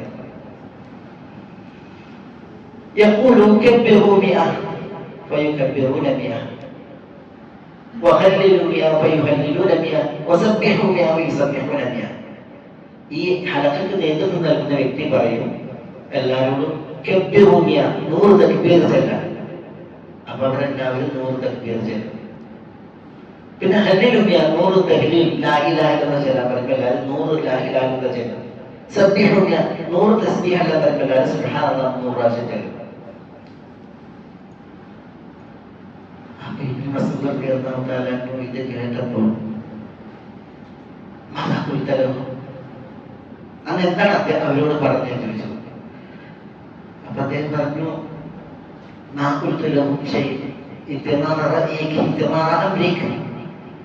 ഞാനൊന്നും പറഞ്ഞില്ല, അങ്ങയുടെ കൽപ്പന, അങ്ങയുടെ അഭിപ്രായം അത് അറിഞ്ഞിട്ട് പറയാൻ വിചാരിച്ചിട്ട് ഞാനൊന്നും പറഞ്ഞിട്ടില്ല എന്ന് അബൂ മൂസ അശ്അരിയോട് ഇബ്നു മസ്ഊദ് പറഞ്ഞു. അപ്പൊ ഇബ്നു മസ്ഊദ് പറഞ്ഞു أفلا قلت لهم أن يعدوا سيئاتهم وضمنت لهم أن لا يضيع من حسناتهم شيء. അങ്ങേക്ക് പറഞ്ഞുകൂടായിരുന്നില്ലേ അവരോട് അവരുടെ തെറ്റുകൾ അവരോട് എണ്ണാൻ, അവർ ജീവിതത്തിൽ ചെയ്ത തെറ്റുകൾ എണ്ണാൻ പറഞ്ഞുകൂടായിരുന്നോ? എങ്കിൽ അവരുടെ നന്മകളൊന്നും അവർക്ക് പൊയ്പോകില്ല, നഷ്ടമാകില്ല. അതിന് നിങ്ങൾക്ക് അവർക്ക് ജാമ്യം നൽകുകയും ചെയ്യാം. അത് അവരോട് പറഞ്ഞുകൂടായിരുന്നില്ലേ എന്ന് ഇബ്നു മസ്ഊദ് റളിയല്ലാഹു അൻഹു അബൂ മൂസയോട് പറഞ്ഞു. നോക്കണം എന്താ വിഷയം. അങ്ങനെ അംർ ഇബ്നു സലമ അൽ-ഹമദാനി പറയാണ്, ഈ സംസാരം നടക്കുമ്പോൾ എന്നിട്ട് ഇബ്നു മസ്ഊദ് നടന്നു, ഞങ്ങളും ഇബ്നു മസ്ഊദിനോടൊപ്പം നടന്നു. അങ്ങനെ ആ പള്ളിയിലെ ഹലക്കകളിൽ ഒരു ഹലക്കയുടെ അടുക്കലേക്ക് ഇബ്നു മസ്ഊദ് റളിയല്ലാഹു തആല അൻഹു ചെന്നിട്ട് അവരോട് ചോദിച്ചു, നിങ്ങൾ ചെയ്യുന്നത് എന്താ? ഞാൻ എന്താ ഈ കാണുന്നത്? അപ്പൊ അവര് പറഞ്ഞു, അബ്ദുറഹ്മാൻ ഹസൻ നഅുദു ബിഹി തക്ബീറൻ വതഹ്ലീല വതസ്ബീഹ്. അബ്ദുറഹ്മാൻ, ഇത് കുറച്ച് കല്ലുകൾ, ഞങ്ങൾ ഈ കല്ല് കൊണ്ട് എണ്ണം വെച്ച് തക്ബീർ ചെയ്യുക, അല്ലാഹു അക്ബർ, തഹ്ലീൽ ചെയ്യുന്നത് നിർവഹിക്കുകയാണ്, ലാ ഇലാഹ ഇല്ലല്ലാഹ്, തസ്ബീഹ് നിർവഹിക്കുകയാണ്, സുബ്ഹാനല്ലാഹ്. ഞങ്ങൾ എണ്ണം പിടിച്ച് തക്ബീറും തഹ്ലീലും തസ്ബീഹും നിർവഹിക്കുകയാണ് എന്ന് അവര് പറഞ്ഞു. അപ്പോ ഇബ്നു മസ്ഊദ് റളിയല്ലാഹു തആല അൻഹു അവരോട് വളരെ ഗൗരവത്തിൽ അവിടെ വെച്ച് സംസാരിച്ചു. അതിൽ അദ്ദേഹം പറഞ്ഞത്,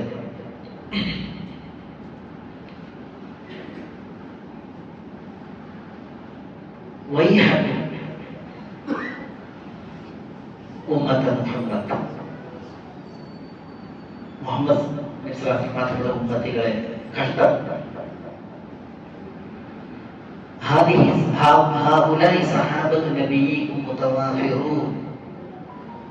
നിങ്ങളുടെ നബി മുഹമ്മദ് സല്ലല്ലാഹു അലൈഹി വസല്ലം തങ്ങളുടെ സഹാബത്ത് ഇതാ ഇവിടെ ധാരാളം ജീവിച്ചിരിപ്പുണ്ട്.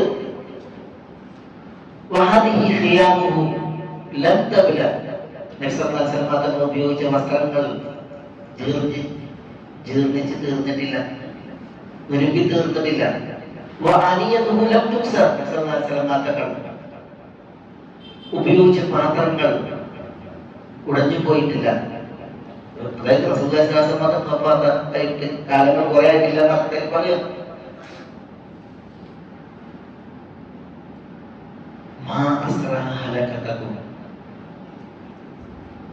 നിങ്ങളുടെ പകരം എത്ര പൊടുന്നനെയായി. ഇതൊക്കെയാണ് ഇബ്നു മസ്ഊദ് റളിയല്ലാഹു തആല ഞങ്ങളോട് പറഞ്ഞ പ്രയോഗങ്ങളിൽ ചിലത്. വളരെ കടുത്ത ഭാഷയിൽ ഇബ്നു മസ്ഊദ് റളിയല്ലാഹു അൻഹു പറഞ്ഞതാണ്, ഇന്നകും ലഅലാ മില്ലത്തിൻ ഹിയ അഹ്ദാ മിൻ മില്ലത്തി മുഹമ്മദ് സല്ലല്ലാഹു അലൈഹി വസല്ലം. മുഹമ്മദ് സല്ലല്ലാഹു അലൈഹി വസല്ലം തങ്ങൾ കൊണ്ടുവന്ന ആദർശത്തെക്കാൾ വലിയ ആദർശത്തിലാണോ നിങ്ങളുള്ളത്?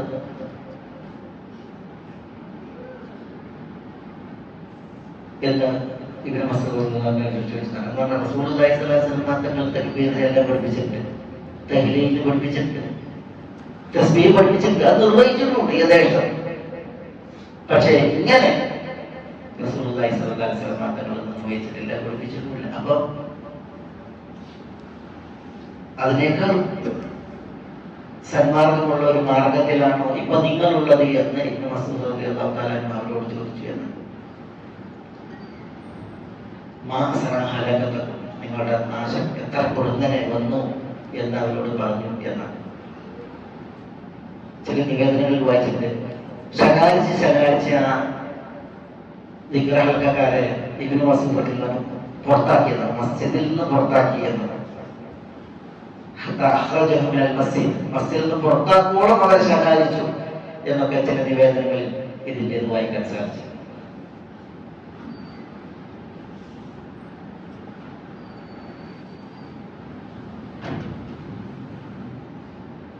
ഈ ആളുകൾ അംർ ഇബ്നു സലമ അൽ-ഹമദാനി പറയാണ്, ഇവരായിരുന്നു പിൽക്കാലത്തെ അലി റളിയല്ലാഹു അൻഹുവിനെതിരിൽ ഭീകരവാദികൾ നഹ്റുവാൻ എന്ന് പറയുന്ന സ്ഥലത്ത് സംഘടിച്ചപ്പോൾ അലിയാർക്കെതിരിൽ ആയുധധാരികളായി പോരാടിയ വിഭാഗം ആളുകൾ എന്നാണ്. അതിൽ കൊല്ലപ്പെട്ടവർ ഈ വിഭാഗം ആളുകൾ അവരെ ഞാൻ കണ്ടു എന്ന് ഈ സംഭവം ധരിക്കുന്ന അംർ ഇബ്നു സലമ അൽ-ഹമദാനി പറയുന്നുണ്ട്. ഞാൻ ഇത് കൊണ്ടുവന്നത് നബി സല്ലല്ലാഹു അലൈഹി വസല്ലം തങ്ങളുടെ ഹദീസുകൾ അത് സ്വീകരിക്കുന്ന വിഷയത്തിൽ ഒരു വിഭാഗം ബുദ്ധിയുടെ പേര് പറഞ്ഞ് അഭിരുചിയുടെ പേര് പറഞ്ഞിട്ട് അതിനെ വിഗണിക്കുന്ന തിരസ്കരിക്കുന്ന വിഷയമാണുള്ളതെങ്കിൽ മറ്റൊരു വിഭാഗം ആളുകൾ ഹദീസുകളെ പ്രയോഗിവൽക്കരിക്കുന്നതിൽ വിദഗ്ധ ആശയങ്ങൾ കൊണ്ടുവന്ന് ദീനിലില്ലാത്ത പുതിയ രീതികളും ആശയങ്ങളും കൊണ്ടുവന്ന് അതിനെ വികലമാക്കുന്ന ദുരവസ്ഥ. ഒരു വിഭാഗം അന്ധവിശ്വാസത്തിൽ സ്വാധീനിക്കപ്പെട്ട് മറ്റൊരു വിഭാഗം ഇത്തരം ബുദ്ധിയുടെയും കൃഷ്ണയുടെയും പേര് പറഞ്ഞ് അതിൽ സ്വാധീനിക്കപ്പെട്ട് ഹദീസുകളോടുള്ള നിലപാടുകളിൽ യഥാർത്ഥ മാർഗത്തിൽ നിന്ന് വ്യതിചലിച്ചതിന്റെ ഉദാഹരണങ്ങൾ അത് മനസ്സിലാക്കാനാണ് ഞാൻ രണ്ട് ചരിത്രങ്ങളെ ഇവിടെ ഉദ്ധരിച്ചത്. നമ്മുടെ മുൻഗാമികൾ ഹദീസ് സ്വീകരിക്കുന്ന വിഷയത്തിൽ അവരുടെ ത്യാഗ പരിശ്രമമാണ്. ഹദീസിന്റെ ചരിത്രത്തിൽ അത് ഏറ്റവും പ്രധാനപ്പെട്ട ഒരു വിഷയം. ഇപ്പൊ നോക്കിയാൽ ഞാൻ ഈ അംർ ഇബ്നു സലമയുടെ ചരിത്രം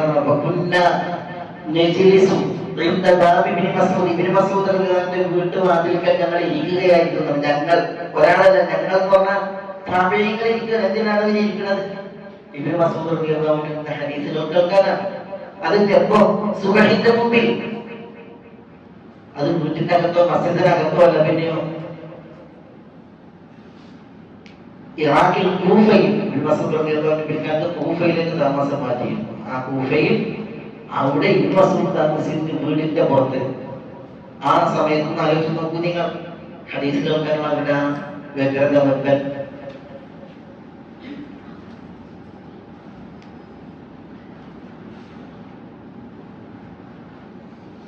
സഹാബികൾ അങ്ങനെയായിരുന്നു. ഇബ്നു ഉമർ ബിൻ ഖത്താബ് റളിയല്ലാഹു തആല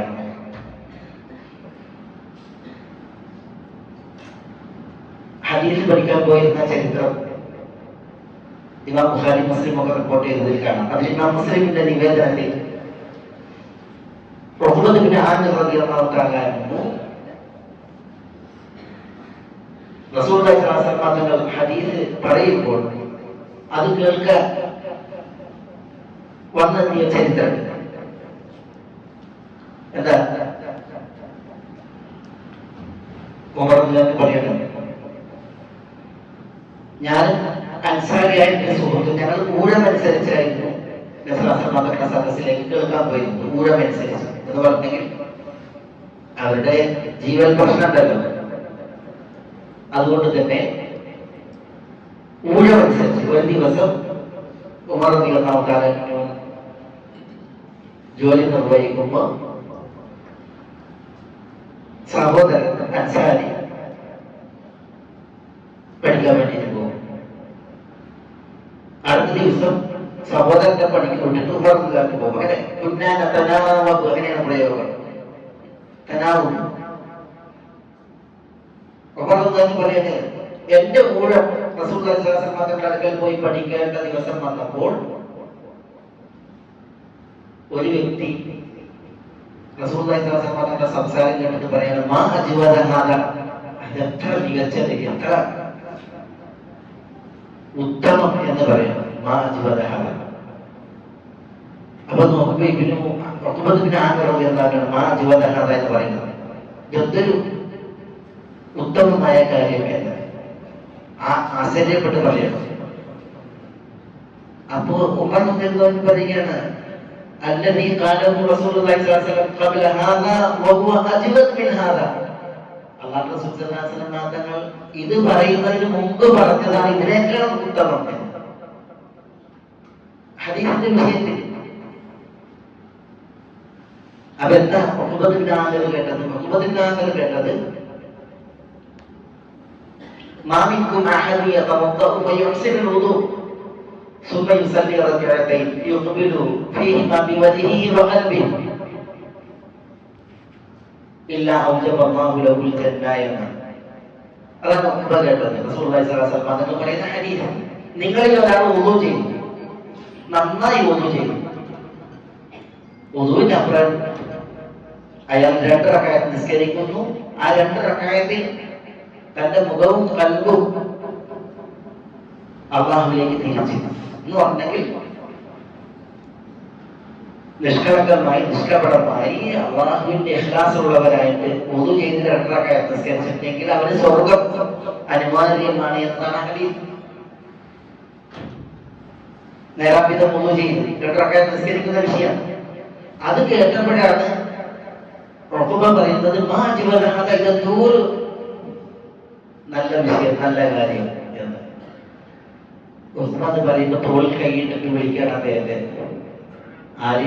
ഉമർ ബിൻ ഖത്താബ് റളിയല്ലാഹു അൻഹു. എന്നിട്ട് ഉമർ പറഞ്ഞു കൊടുക്കുകയാണ്, ഇതിനു മുമ്പ് റസൂലുള്ളാഹി സ്വല്ലല്ലാഹു അലൈഹി വസല്ലം പറഞ്ഞത് നിങ്ങൾ കേട്ടിട്ടില്ല, അപ്പോൾ എത്തിയിട്ടില്ല. അത് ഇതിനേക്കാൾ അജ്വദ്, ഉഷാറാണ്, ഉത്തമം.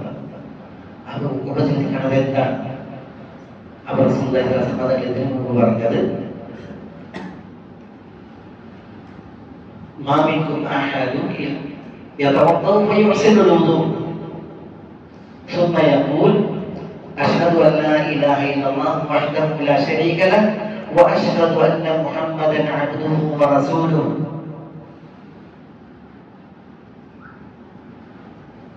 നിങ്ങൾ ഒരാൾ വുദൂ ചെയ്ത് നന്നായി വുദൂ ചെയ്ത് അതിനുശേഷം അഷ്ഹദു അല്ലാ ഇലാഹ ഇല്ലല്ലാഹു വഹ്ദഹു ലാ ശരീക ലഹു വഅഷ്ഹദു അന്ന മുഹമ്മദൻ അബ്ദുഹു വറസൂലുഹു എന്ന് സാക്ഷ്യം ചൊല്ലിയാൽ എന്താ?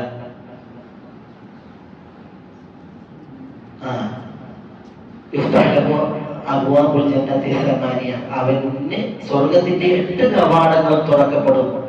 യദ്ഖുലു മിൻ അയ്യിഹാ ശാ, ഈ തുറക്കപ്പെട്ട സ്വർഗീയ കവാടത്തിൽ താൻ ഉദ്ദേശിക്കുന്നതിലൂടെ അയാൾക്ക് സ്വർഗത്തിൽ പ്രവേശിക്കാം എന്നാണ് റസൂലുള്ളാഹി സ്വല്ലല്ലാഹു അലൈഹി വസല്ലം പറഞ്ഞത്.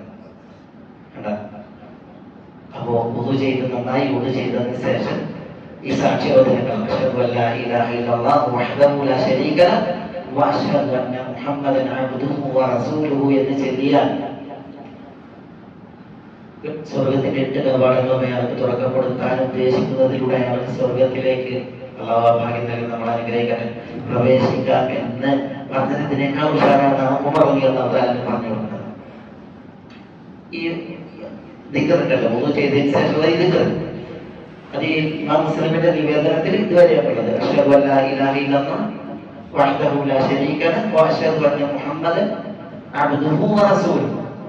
ചില നിവേദനങ്ങളിൽ അല്ലാഹുമ്മ ജഅൽനി മിനൽ തവ്വാബീന വജഅൽനി മിനൽ മുതതഹിരീൻ എന്ന് കൂടിയിട്ട് സുന്നത്തുകളിൽ 19 സുന്നത്തുകളിൽ ഏറെ ഭാഗം കൊണ്ടുവന്നിട്ടുണ്ട്. വിഷയം അമീറുൽ മുഅ്മിനീൻ ഉമർ അത് ഹദീസ് പഠിക്കുക, സഹാബികൾ ഹദീസ് പഠിക്കുക. മസ്ജിദ് നബവിയിൽ ഹദീസ് ക്ലാസ് റസൂലുള്ളാഹി സ്വല്ലല്ലാഹു അലൈഹി വസല്ലം തങ്ങൾ ഹദീസ് പകരുകയാണ്, പഠിപ്പിക്കുകയാണ്. അത് പഠിക്കാൻ കേൾക്കാൻ ഊഴമനുസരിച്ച് മസ്ജിദിലെത്തുന്ന സഹാബത്തിന്റെ ചരിത്രം.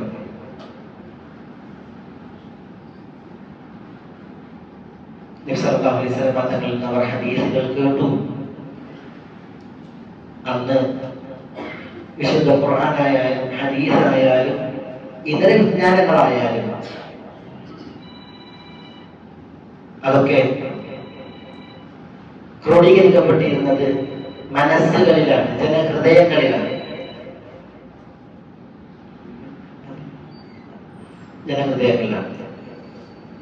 പ്രത്യേകിച്ച് അറബികൾ ഇന്ന ഉമ്മത്തുൻ ഉമ്മിയ, അവർ ഉമ്മികളായിരുന്നു. ഉമ്മികൾ എന്ന് പറഞ്ഞാൽ എഴുത്തും വായനയും വശമില്ലാതിരുന്നവർ. അതായത് പൊതു അവരുടെ പ്രകൃതം. അതിനർത്ഥം അവർ അറിവില്ലാത്തവർ എന്നല്ല. പിന്നെയോ കേൾക്കുന്നതെന്തും കേട്ട മാത്രമേ ഹൃദയസ്ഥമാക്കുവാൻ കേൾപ്പുള്ളവർ, കഴിവിറ്റവർ. അതെത്രയും നമ്മൾ ഈ അറബി സാഹിത്യങ്ങൾ മാത്രം വായിച്ചാൽ മതിയാണ്. കുറെ പിന്നെ ചരിത്രങ്ങൾ ഉദാഹരണങ്ങൾ നമുക്ക് മനസ്സിലാക്കാൻ സാധിക്കും. ഹദീസിന്റെ വിഷയത്തിലൊക്കെ പ്രത്യേകിച്ച് ഞാൻ ഇമാം ഇബ്നു ശിഹാബ് അസ്സുഹരി, അറിയപ്പെട്ട ഹദീസ് പണ്ഡിതൻ, മുഹദ്ദിസ് മുഹമ്മദ് ഇബ്നു മുസ്ലിം ഇബ്നു ശിഹാബ് അസ്സുഹരി, ഇമാം മാലിക്കിന്റെ ഉസ്താദ്, താബിഈങ്ങളിൽ പ്രസിദ്ധൻ. അദ്ദേഹത്തിന് ധാരാളം ശിഷ്യന്മാരുണ്ട്. ഇമാം മാലിക് അദ്ദേഹത്തിന്റെ പ്രബല ശിഷ്യനാണ്. എപ്പോഴും ഇമാം മാലിക് ഇബ്നു ശിഹാബിൻ സുഹരിയുടെ ഓരം പറ്റി നടക്കുന്നതാണ് എപ്പോഴും. അതുകൊണ്ട് തന്നെ ഇമാം ഇബ്നു ശിഹാബിന്റെ വീട്ടിലുള്ള സ്ത്രീകൾ മനസ്സിലാക്കിയത് ഇമാം മാലിക് ഇബ്നു ശിഹാബിന്റെ ഭൃത്യനാണ്, ഖാദിം, സേവകനാണ് എന്നാണ്. ഇമാം മാലിക് ആരാണ്? പ്രഗത്ഭമതിയാണ്. പക്ഷേ പഠിക്കാൻ വേണ്ടിയുള്ള, ഹദീസ് പഠിക്കാൻ വേണ്ടിയുള്ള ആർത്തിയിൽ ഇമാം ഇബ്നു ശിഹാബിന്റെ നേളെന്ന പോലെ ഇമാം മാലിക് നടന്നതിനാലാണ് ഖാദിമാണെന്ന് ആളുകൾ മനസ്സിലാക്കിയത്. ഒരു ദിവസം, ഈദ് ദിവസം, പെരുന്നാൾ ദിവസം, ഇബ്നു ശിഹാബ് സുഹരി വീട്ടിൽ, പെരുന്നാളിലെല്ലാവരും പെരുന്നാളിന്റെ തിരക്കിലും ആഘോഷ പരിപാടിയിലല്ല. അന്ന് ഇമാം ഇബ്നു ശിഹാബ് സുഹരി വീട്ടിന്റെ പുറത്ത് ഒരു പെരുമാറ്റം കേൾക്കണം, ആൾ പെരുമാറ്റം. അപ്പൊ വീട്ടിലുള്ള ജാരിയത്തിനോട് പറയാണ്, വീട്ടിലുള്ള ഖാദിമത്തായ സ്ത്രീയോട് പറയുന്നത്, പുറത്ത് ആരെങ്കിലും ഉണ്ടോ നോക്കാൻ. അപ്പൊ അവര് നോക്കുമ്പോ പുറത്ത് ഇമാം മാലിക്കാണ്. അപ്പൊ ആളുണ്ട് പറഞ്ഞപ്പോ ആരാന്ന് ചോദിക്കണം. അപ്പൊ ഗുലാമുക്കൽ അഷ്കർ എന്ന് പറയണം, നിങ്ങളുടെ ഭൃത്യനാണെന്ന് പറയുന്നത്. നിങ്ങളുടെ ഭൃത്യൻ എന്നാണ് പറയുന്നത്. കാരണം എന്താ, ഭൃത്യനല്ല, ഇമാം മാലിക് ശിഷ്യനാണ്. പക്ഷെ ഭൃത്യൻ എന്ന് പറയുന്നത് ഏത് നേരം പഠിക്കാൻ വേണ്ടിയിട്ട് ഒപ്പം നടക്കുന്നത് കാരണത്താലാണ് പറഞ്ഞത് നിങ്ങളുടെ ഭൃത്യനാണ് എന്ന് പറയുന്നത്. അപ്പൊ ഇമാം മാലിക്കിന്റെ വീട്ടിലേക്ക് വിളിച്ചു ഇബ്നു ശിഹാബ് സുഹരി. അപ്പൊ ഇന്ന് പെരുന്നാൾ ദിവസമല്ല, ഈദല്ലേ, എല്ലാവർക്കും ഈദിന് അവരുടെ വീട്ടിൽ ആഘോഷങ്ങളാണ്. അപ്പൊ എന്താ ഇവിടെ ചോദിച്ചപ്പോഴാണ് ഇമാം മാലിക് പറയാണ്, ഇന്ന് നിങ്ങളുടെ അടുക്കൽ ആളുകളുടെ തിരക്കുണ്ടാവില്ല, ഹദീസ് കേൾക്കാൻ വേണ്ടിയിട്ട് ആരും വരില്ല എന്നുള്ളത് എനിക്കറിയാം. അതുകൊണ്ട് ഞാൻ ഇന്ന് നിങ്ങൾ എനിക്ക് ഹദീസ് എനിക്ക് ഒറ്റയ്ക്ക് പഠിപ്പിക്കാൻ വേണ്ടി പറഞ്ഞു തരാൻ വേണ്ടിയിട്ട് ഞാൻ വന്നതാണ്. തിരക്കില്ലാതെ എനിക്ക് നിങ്ങളെ സ്വാർത്ഥമാകാൻ ഞാൻ വന്നതാണ്. ഇമാം മാലിക്കിന്റെ ആ താല്പര്യത്തിൽ ആകർഷകനായി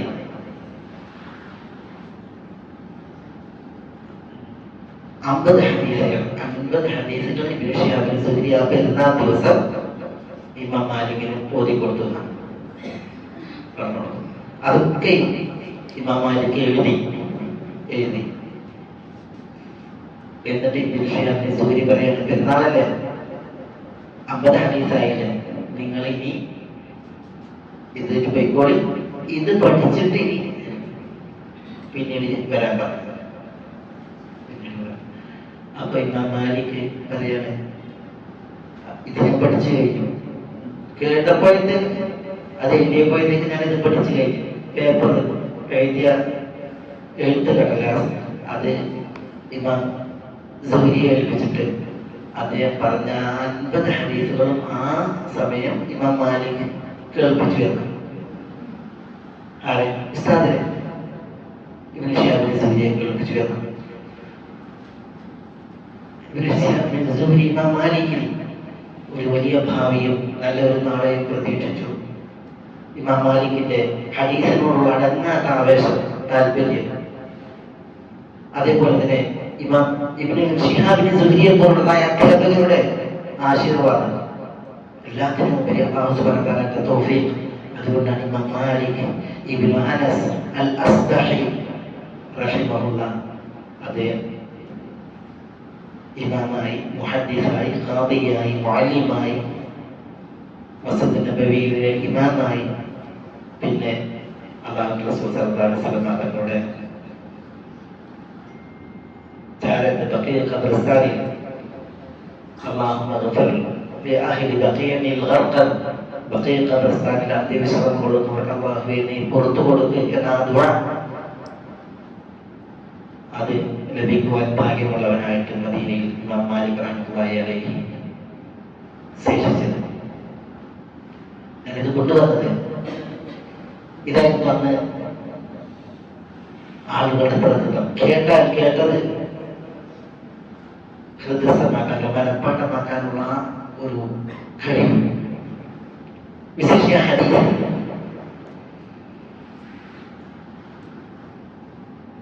നബി സല്ലല്ലാഹു അലൈഹി വസല്ലം തങ്ങൾ ഹദീസ് എഴുതുന്നത് വിലക്കിയിരുന്നു. അബൂ സഈദ് അൽ ഖുദ്രി റളിയല്ലാഹു അൻഹു ഇമാം മുസ്ലിം നിവേദനം ചെയ്യുന്ന ഹദീസിൽ നബി സല്ലല്ലാഹു അലൈഹി വസല്ലം പറഞ്ഞു, ലാ തക്തുബു അന്നി ഗൈറൽ ഖുർആൻ, എന്നിൽ നിന്ന് നിങ്ങൾ ഖുർആൻ അല്ലാത്തത് എഴുതരുത്. വമൻ കതബ അന്നി ഗൈറൽ ഖുർആൻ ഫൽയംഹു, ഖുർആൻ അല്ലാത്തത് വല്ലവരും എഴുതിയിട്ടുണ്ടെങ്കിൽ അത് മായ്ക്കട്ടെ എന്ന് റസൂലുള്ളാഹി സ്വല്ലല്ലാഹു അലൈഹി വസല്ലം പറഞ്ഞു. ഖുർആൻ എഴുതാൻ കൽപ്പിച്ചു. ഖുർആൻ എഴുതാൻ റസൂലുള്ളാഹി സ്വല്ലല്ലാഹു അലൈഹി വസല്ലം തങ്ങൾക്ക് ധാരാളം എഴുത്തുകാരുണ്ടായിരുന്നു. 10ഓളം വസ്തുക്കളിൽ, വിവിധ വസ്തുക്കളിൽ അന്ന് റസൂലുള്ളാഹി സ്വല്ലല്ലാഹു അലൈഹി വസല്ലം തങ്ങൾ ഖുർആൻ എഴുതി സംരക്ഷിച്ചിരുന്നു. ഹദീസ് എഴുതുന്നതിൽ റസൂലുള്ളാഹി സ്വല്ലല്ലാഹു അലൈഹി വസല്ലം തങ്ങൾ വിരോധിച്ചു. കാരണം നമ്മളെപ്പോലല്ല, എഴുതി വെച്ചെങ്കിൽ അൽഇൽമു സയ്യിദുൽ വൽ കിതാബത്തു ഖൈദുൻ എന്നാണ്.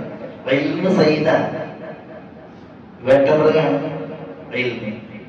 വേട്ടമൃഗത്തെ വേട്ടയാടി കെട്ടിയിട്ടിട്ടില്ലെങ്കിൽ അത് ചാടിപ്പോകും. ഇതേപോലെയാണ് ഇൽമ്. നമ്മളെ സംബന്ധിച്ചിടത്തോളം അത് എഴുതി വെച്ചിട്ടില്ലെങ്കിൽ മറന്നുപോകും. എന്നാൽ അന്ന് കാലങ്ങളിൽ അങ്ങനെയല്ല. അന്ന് കാലങ്ങളിൽ കേൾക്കുന്നതെന്തോ അത് വെള്ളക്കടലാസിലെന്ന പോൽ അവിടെ നിൽക്കുന്ന അവസ്ഥയായിരുന്നു. അതുകൊണ്ട് തന്നെ ഹദീസുകൾ ജനഹൃദയങ്ങളിൽ സംരക്ഷിക്കപ്പെടാനും വിശുദ്ധ ഖുർആൻ ജനഹൃദയങ്ങളിൽ എന്ന പോലെ എഴുതി സംരക്ഷിക്കുവാൻ റസൂലുള്ളാഹി സ്വല്ലല്ലാഹു അലൈഹി വസല്ലം തങ്ങൾ നിർദ്ദേശിക്കുകയായിരുന്നു. എന്നാൽ ഈ ഒരു വിലക്കുണ്ടല്ലോ, ഖുർആൻ അല്ലാത്തത് എഴുതരുത് എന്ന വിലക്ക്, അത് റസൂലുള്ളാഹി സ്വല്ലല്ലാഹു അലൈഹി വസല്ലം തങ്ങൾ അങ്ങനെ കണിശമാക്കി പറഞ്ഞതല്ല. ചിലരുടെ അളവിൽ ചില സന്ദർഭങ്ങളിൽ റസൂൽ അത് പറഞ്ഞിട്ടുണ്ട്. ഖുർആൻ അല്ലാത്തതും കൂടി വരാതിരിക്കാൻ, കലരാതിരിക്കാൻ റസൂലുള്ളാഹി ചില സന്ദർഭങ്ങൾ പറഞ്ഞു. എന്നാൽ ഹദീസുകൾ തന്നെ എഴുതാൻ റസൂലുള്ളാഹി സ്വല്ലല്ലാഹു അലൈഹി വസല്ലം തങ്ങൾ ചിലപ്പോൾ പറഞ്ഞിട്ടുണ്ട്. ഇപ്പൊ മക്ക ഫതഹിൽ റസൂൽ പ്രസംഗിച്ചു. ആ പ്രസംഗത്തിൽ റസൂലുള്ളാഹി സ്വല്ലല്ലാഹു അലൈഹി വസല്ലം തങ്ങൾ ഇന്നല്ലാഹ ഹറമ മക്ക, അല്ലാഹു സുബ്ഹാനഹു വ തആല മക്കയെ ഹറാമാക്കി, പവിത്രമാക്കി.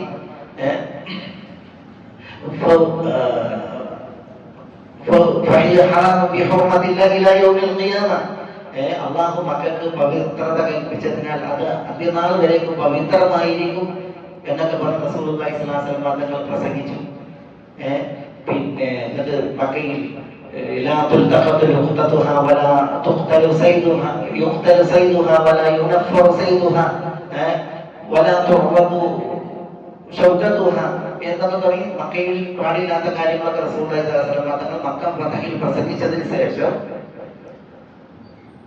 അബൂഷ എന്ന് പറയുന്ന ഒരു വ്യക്തിക്ക് റസൂലുള്ളാഹി പറയുന്നത് ഉക്തുബൂലി അബീഷ, ഇത് നിങ്ങൾ അബൂഷാക്ക് എഴുതി കൊടുക്കൂ എന്ന് പറയുന്നു. റസൂലുള്ളാഹിന്റെ ഹദീസാണ്, റസൂലുള്ളാഹി പ്രസംഗിച്ച റസൂലുള്ളാഹിന്റെ തിരുമൊഴി. അത് അബൂഷ എന്ന് പറഞ്ഞ യമനിൽ നിന്ന് വന്ന ഒരു വ്യക്തിക്ക് അയാൾ പറഞ്ഞതിലേക്ക് എഴുതി കിട്ടണമെന്നാണ്. റസൂലുള്ളാഹി എഴുതി കൊടുക്കാൻ പറഞ്ഞു. അപ്പോ റസൂലുള്ളാഹി തന്നെ ചെയ്തിട്ടുണ്ട്, ഹദീസ് എഴുതി കൊടുക്കാൻ പറഞ്ഞിട്ടുണ്ട്. സഹാബികളിൽ അംർ ഇബ്നുൽ അസ് മറ്റൊക്കെ എഴുതിയിട്ടുണ്ട്.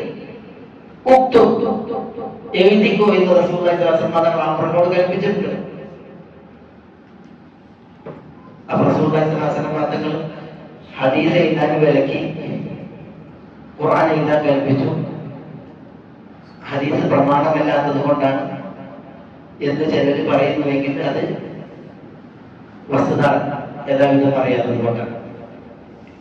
ശരിയാണ്, റസൂലുള്ളാഹി തങ്ങൾ വിരോധിച്ചിട്ട്. പക്ഷെ ആ വിലക്ക് ഒരിക്കലും കടുത്ത ഭാഷയിലാക്കിയത് തീർത്തും എഴുതാൻ പാടില്ല എന്നുള്ള നിലക്കായിരുന്നില്ല. എഴുതാൻ റസൂലുള്ളാഹി തന്നെ കൽപ്പിച്ച ചില സന്ദർഭങ്ങൾ വേറെ ഉണ്ടായിട്ട് സഹാബികൾ എഴുതിയിട്ടുണ്ട്. എഴുതാൻ റസൂലുള്ളാഹി തങ്ങൾ അനുവദിച്ച അവസരം ഉണ്ടായിട്ടുണ്ട്. പക്ഷേ സഹാബികൾ ഹദീസുകൾ പഠിച്ചു, അത് പിൽക്കാലത്തേക്ക് പകർന്നു, മനസ്സുകളിൽ നിന്ന് മനസ്സുകളിലേക്ക് അത് സംരക്ഷിക്കപ്പെടുന്ന അവസ്ഥയുണ്ടായിരുന്നു. അത് ഏതുവരെ കൂടുതൽ ഹദീസുകൾ മനഃപ്പാഠമാക്കിയിട്ട് സംരക്ഷിക്കപ്പെട്ടത് ഒന്നാം നൂറ്റാണ്ട് തീരുവോളം.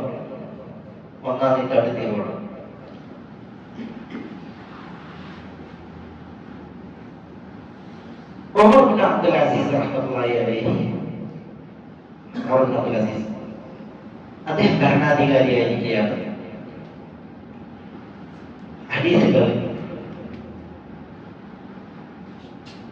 അതുവരെ മനസ്സിൽ ക്രോഡീകരിക്കപ്പെട്ടത് പിന്നെ ഗ്രന്ഥങ്ങളിലേക്ക് ക്രോഡീകരിക്കുവാനുള്ള കൽപ്പന വരുന്നത്. ഉമർ ഇബ്നു അബ്ദുൽ അസീസ് അദ്ദേഹത്തിന്റെ മദീനയിലെ ഗവർണർ അബൂബക്കർ ഇബ്നു ഹസം എന്നവരോടും അതേപോലെ ഇമാം ഇബ്നു ശിഹാബിൻ സുഹ്രിയോടും ഒക്കെ ഹദീസുകളെ ക്രോഡീകരിക്കാൻ, ആളുകളിൽ നിന്ന് കേട്ട് ക്രോഡീകരിക്കാൻ കൽപ്പിച്ചിട്ടുണ്ട്. അതുകൊണ്ടാണ് ഈ ഹദീസിന്റെ വിഷയത്തിൽ ഒരു കവിതാ സമാഹാരമുണ്ട്.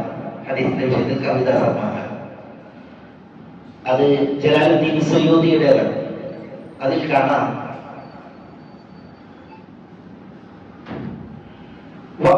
أول جامع الحديث والأثر ابن شهاب آمرا له عمر. أول جامع للحديث والأثر, ഹദീസുകളുടെയും അസറുകളുടെയും ആദ്യത്തെ ക്രോഡീകരണം അത് നിർവഹിച്ച വ്യക്തി ഇബ്നു ഷിഹാബാണ്. ഇബ്നു ഷിഹാബിൻ സുഹ്രി. ആമിറൻ ലഹു ഉമർ, ഉമർ അദ്ദേഹത്തിനോട് കൽപ്പിച്ച സന്ദർഭം. ഉമർ എന്ന് പറഞ്ഞാൽ ഉമർ ഇബ്നു അബ്ദുൽ അസീസ്. ഉമർ ഇബ്നു അബ്ദുൽ അസീസ് റഹ്മത്തുള്ളാഹി അലൈഹി ഇബ്നു ഷിഹാബിൻ സുഹ്രിയോട് കൽപ്പിച്ചു.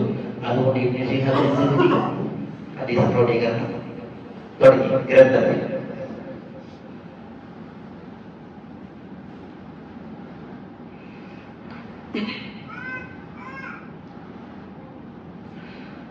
وأول جامع للأبواب في العصر ذو الاقتراب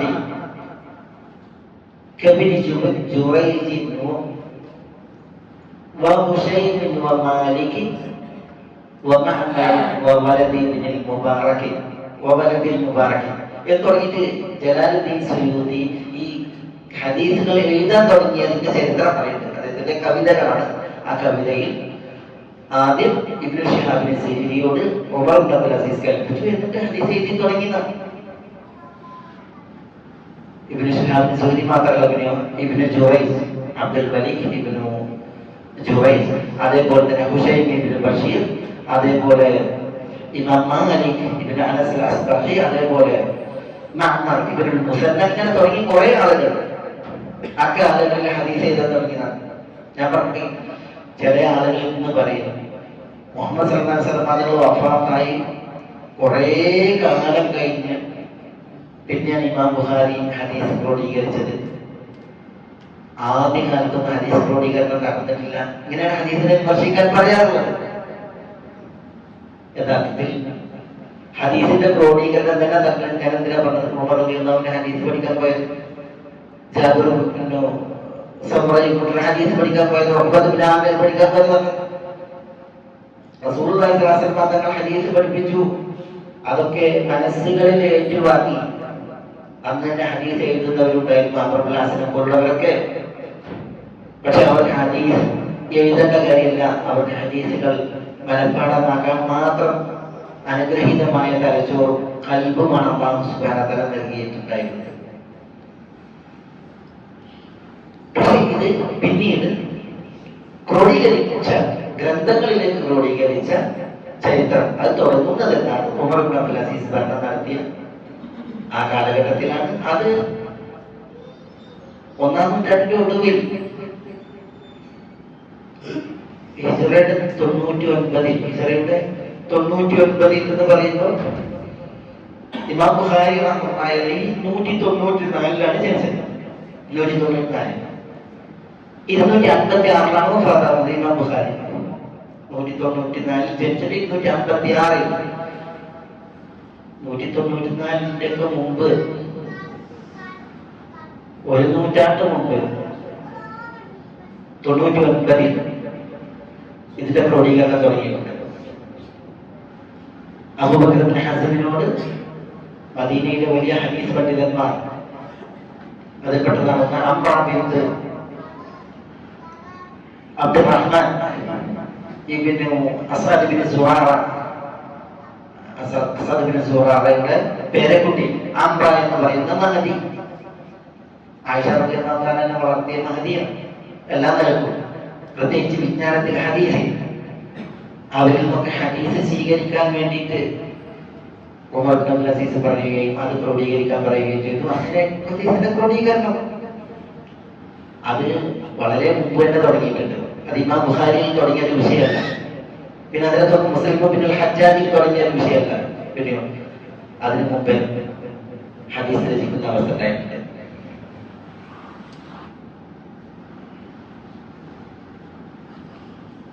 ബുഖാരിയുടെയും മറ്റുമൊക്കെ ക്രോഡീകരണം വന്നപ്പോൾ ഈ ക്രോഡീകരണത്തിൽ എന്തുണ്ടായിട്ടുണ്ട്? ഒരു വ്യതിരിക്തത ഉണ്ടായിട്ടുണ്ട്. അതെന്താ? ഇമാം ബുഖാരിക്ക് മുമ്പ് ഹദീസുകൾ ക്രോഡീകരിക്കുക എന്നുള്ളതാണ്. തങ്ങൾ പറഞ്ഞ ഹദീസുകൾ അത് ആര് പറഞ്ഞു, ആരിലൂടെ വന്നു എന്ന നിലക്ക് ക്രോഡീകരിക്കുന്ന അവസ്ഥ അതായിരുന്നു ഉണ്ടായിരുന്നത്.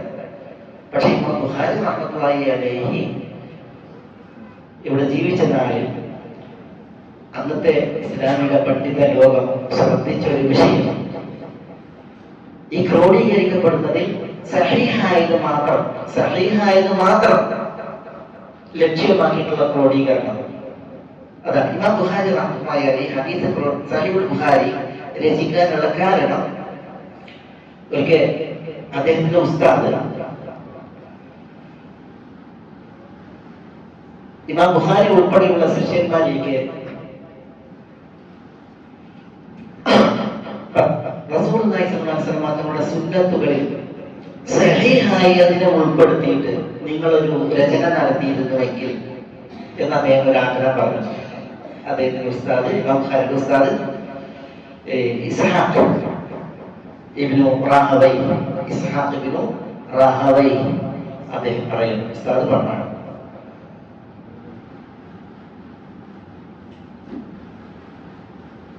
لو جمعت لو صنفت صحيح سنة رسول الله صلى الله عليه وسلم റസൂലുള്ളാഹി സ്വല്ലല്ലാഹു അലൈഹി വസല്ലം സുന്നത്തുകളിൽ സഹീഹായതിനെ മാത്രം ഉൾപ്പെടുത്തിയിട്ടുള്ള ഒരു രചന അത് നിങ്ങൾ നിർവഹിച്ചിരുന്നെങ്കിൽ. അത് ഉസ്താദ് ക്ലാസ്സിൽ പറഞ്ഞപ്പോൾ ഇമാം ബുഖാരി പറയുകയാണ്, അതിന്റെ കൽബിൽ കൊണ്ടു എന്നാണ് ഇമാമിന്റെ ഉസ്താദിന്റെ വാക്കത് കൽബിൽ കൊണ്ടു. അങ്ങനെയാണ് ഇമാം ബുഖാരി റഹിമഹുല്ലാഹ് സഹീഹിനെ ക്രോഡീകരിക്കാൻ വേണ്ടിയിട്ടിരുന്നത്. എത്ര കൊല്ലം? 16 കൊല്ലം. അതിനുവേണ്ടി അദ്ദേഹം നാടാന്തരം ഇമാം ബുഖാരി ഏത് നാട്ടുകാരനാണ്? ഇമാം ബുഖാരി ബുഹാറക്കാരനാണ്.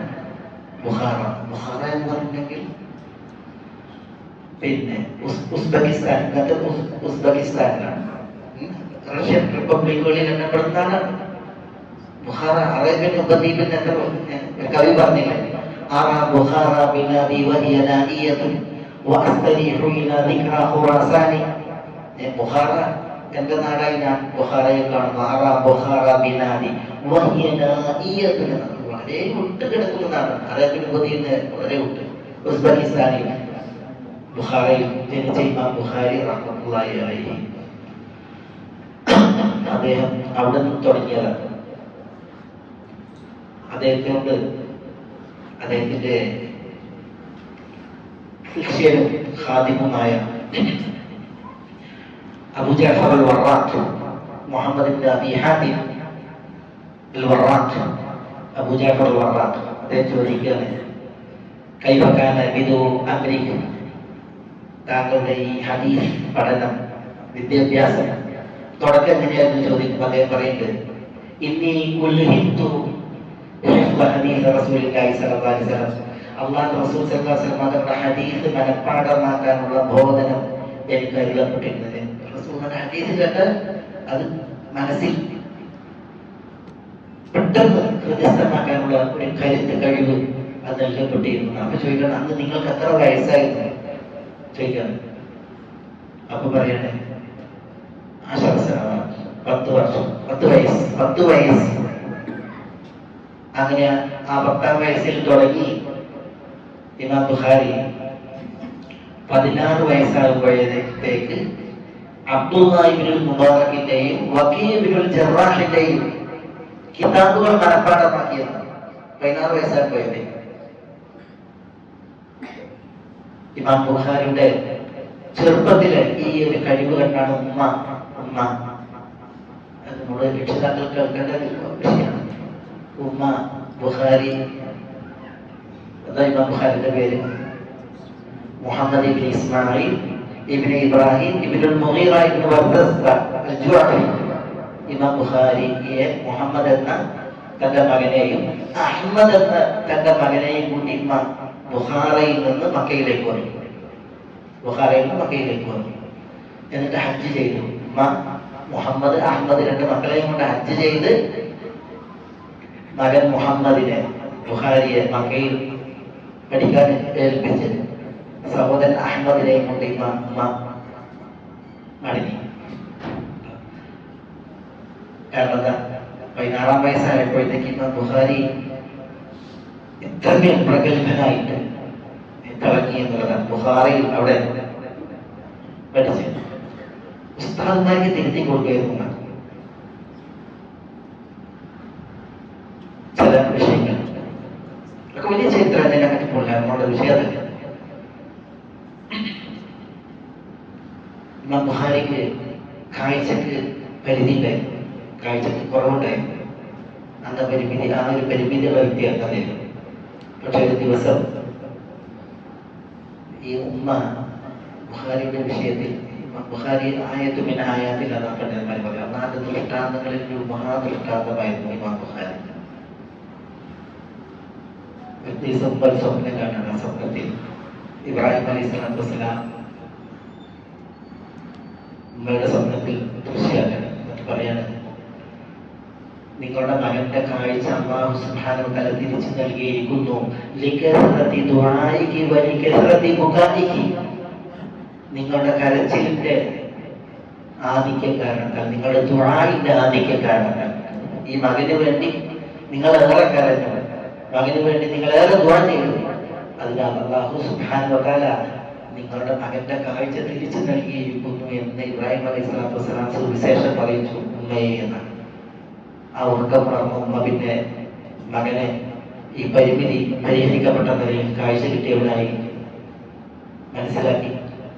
അങ്ങനെയാണ് പിന്നെ പഠിക്കാൻ വേണ്ടിയിട്ട് മക്കയിലൂടെ നടക്കുന്നത്. ഉമ്മ നിയ്യത്താക്കിയത് പിഴച്ചില്ല. 16-ാം വയസ്സിൽ മക്കയിലെത്തിയ ഇമാം ബുഖാരി 17-ാം വയസ്സിൽ മദീനയിൽ വന്നു. എന്നിട്ട് ആദ്യം റസൂലുള്ളാഹി സ്വല്ലല്ലാഹു അലൈഹി വസല്ലം ആദ്യ വിശ്രമം കൊള്ളുന്ന റൗദയുടെ ചാരത്തിരുന്ന അദ്ദേഹം താരീഖുൽ കബീർ എന്ന് പറയുന്ന തന്റെ കിതാബ് എഴുതിയതാണ്. താരീഖുൽ കബീർ എന്ന് പറയുന്ന ഇമാം ബുഖാരിയുടെ വിശ്വപ്രസിദ്ധ ഗ്രന്ഥം എഴുതിയത് വിശുദ്ധ മദീനയിൽ റസൂലുള്ളാഹി സ്വല്ലല്ലാഹു അലൈഹി വസല്ലം ആദ്യ വിശ്രമം കൊള്ളുന്ന ആ റൗദ ഖബറിന്റെ ചാരത്ത് റൗദയിൽ അവിടെ വെച്ചാണ് എന്നാണ്. 17-ാം വയസ്സിൽ അദ്ദേഹം പിന്നീട് വിജ്ഞാനം തേടിയുള്ള അദ്ദേഹത്തിന്റെ യാത്ര മക്കയിൽ നിന്ന് മദീനയിലേക്ക്, പിന്നെ അദ്ദേഹം ബഗ്ദാദിലേക്ക്, പലതവണ നൈസാബൂരിലേക്ക്, അതേപോലെ മിസ്റിലേക്ക്, യമനിലേക്ക്, ഇസ്ലാമിക വിജ്ഞാന നഗരികളിൽ അദ്ദേഹം പലപ്പോഴും അരപ്പട്ടിണിയിൽ, മുഴുപട്ടിണിയിൽ, ചിലപ്പോൾ ഉടുതുണിക്ക് മറുതുണിയില്ലാതെയൊക്കെ സാഹസപ്പെട്ട് ത്യാഗം സഹിച്ച് അദ്ദേഹം സമ്പാദിച്ചതാണ്. 16 വർഷത്തിൽ അദ്ദേഹത്തിന്റെ കഠിനാധ്വാനമാണ് സഹീഹുൽ ബുഖാരി. 6 ലക്ഷം ഹദീസുകൾ, 6 ലക്ഷം ഹദീസുകൾ ഈ സഹീഹുൽ ബുഖാരിയെ ക്രോഡീകരിക്കാൻ അദ്ദേഹം സമാഹരിച്ചു എന്നാണ്. 6 ലക്ഷം ഹദീസുകൾ. അദ്ദേഹം പറയുന്നുണ്ട്, അദറക്തു 1080 ശൈഖൻ കുല്ലുഹും മിൻ താലിബിൽ ഹദീസ്. 1080 ശൈഖുമാരെ ഞാൻ കണ്ടുമുട്ടിയിട്ടുണ്ട്. അഖദ്ദുൽ ഇൽം, ഞാൻ അറിവ് സ്വീകരിച്ചിട്ടുണ്ട്. മിൻ 1080 ശൈഖൻ, 1080 ശൈഖുമാരിൽ. 1080 ശൈഖുമാർ അധ്യാപകർ ഒരു വിദ്യാർത്ഥിക്ക് ഉണ്ടാകുന്ന പറഞ്ഞാൽ ആ അധ്യാപകരെ നേടാൻ അദ്ദേഹം എത്ര പരിശ്രമിക്കണം, എത്ര അദ്ദേഹം നാട് ചുറ്റണം. ഇന്ന് കാലങ്ങളിലെ പോലെ യാത്ര തരപ്പെടുത്തപ്പെട്ട നാടല്ല. ഹിജറയുടെ 194 കഴിഞ്ഞ് 16 വർഷം കഴിഞ്ഞിട്ടുണ്ടെങ്കിൽ അദ്ദേഹം മക്കയിലെത്തുന്നത് ഹിജറയുടെ 210-ലാണ്. 210-ൽ പിന്നീട് അന്ന് അദ്ദേഹത്തിന്റെ ആ യാത്രകൾ. അങ്ങനെയാണ് അദ്ദേഹം ഹദീസുകളെ ക്രോഡീകരിച്ച സഹീഹുൽ ബുഖാരിയിൽ.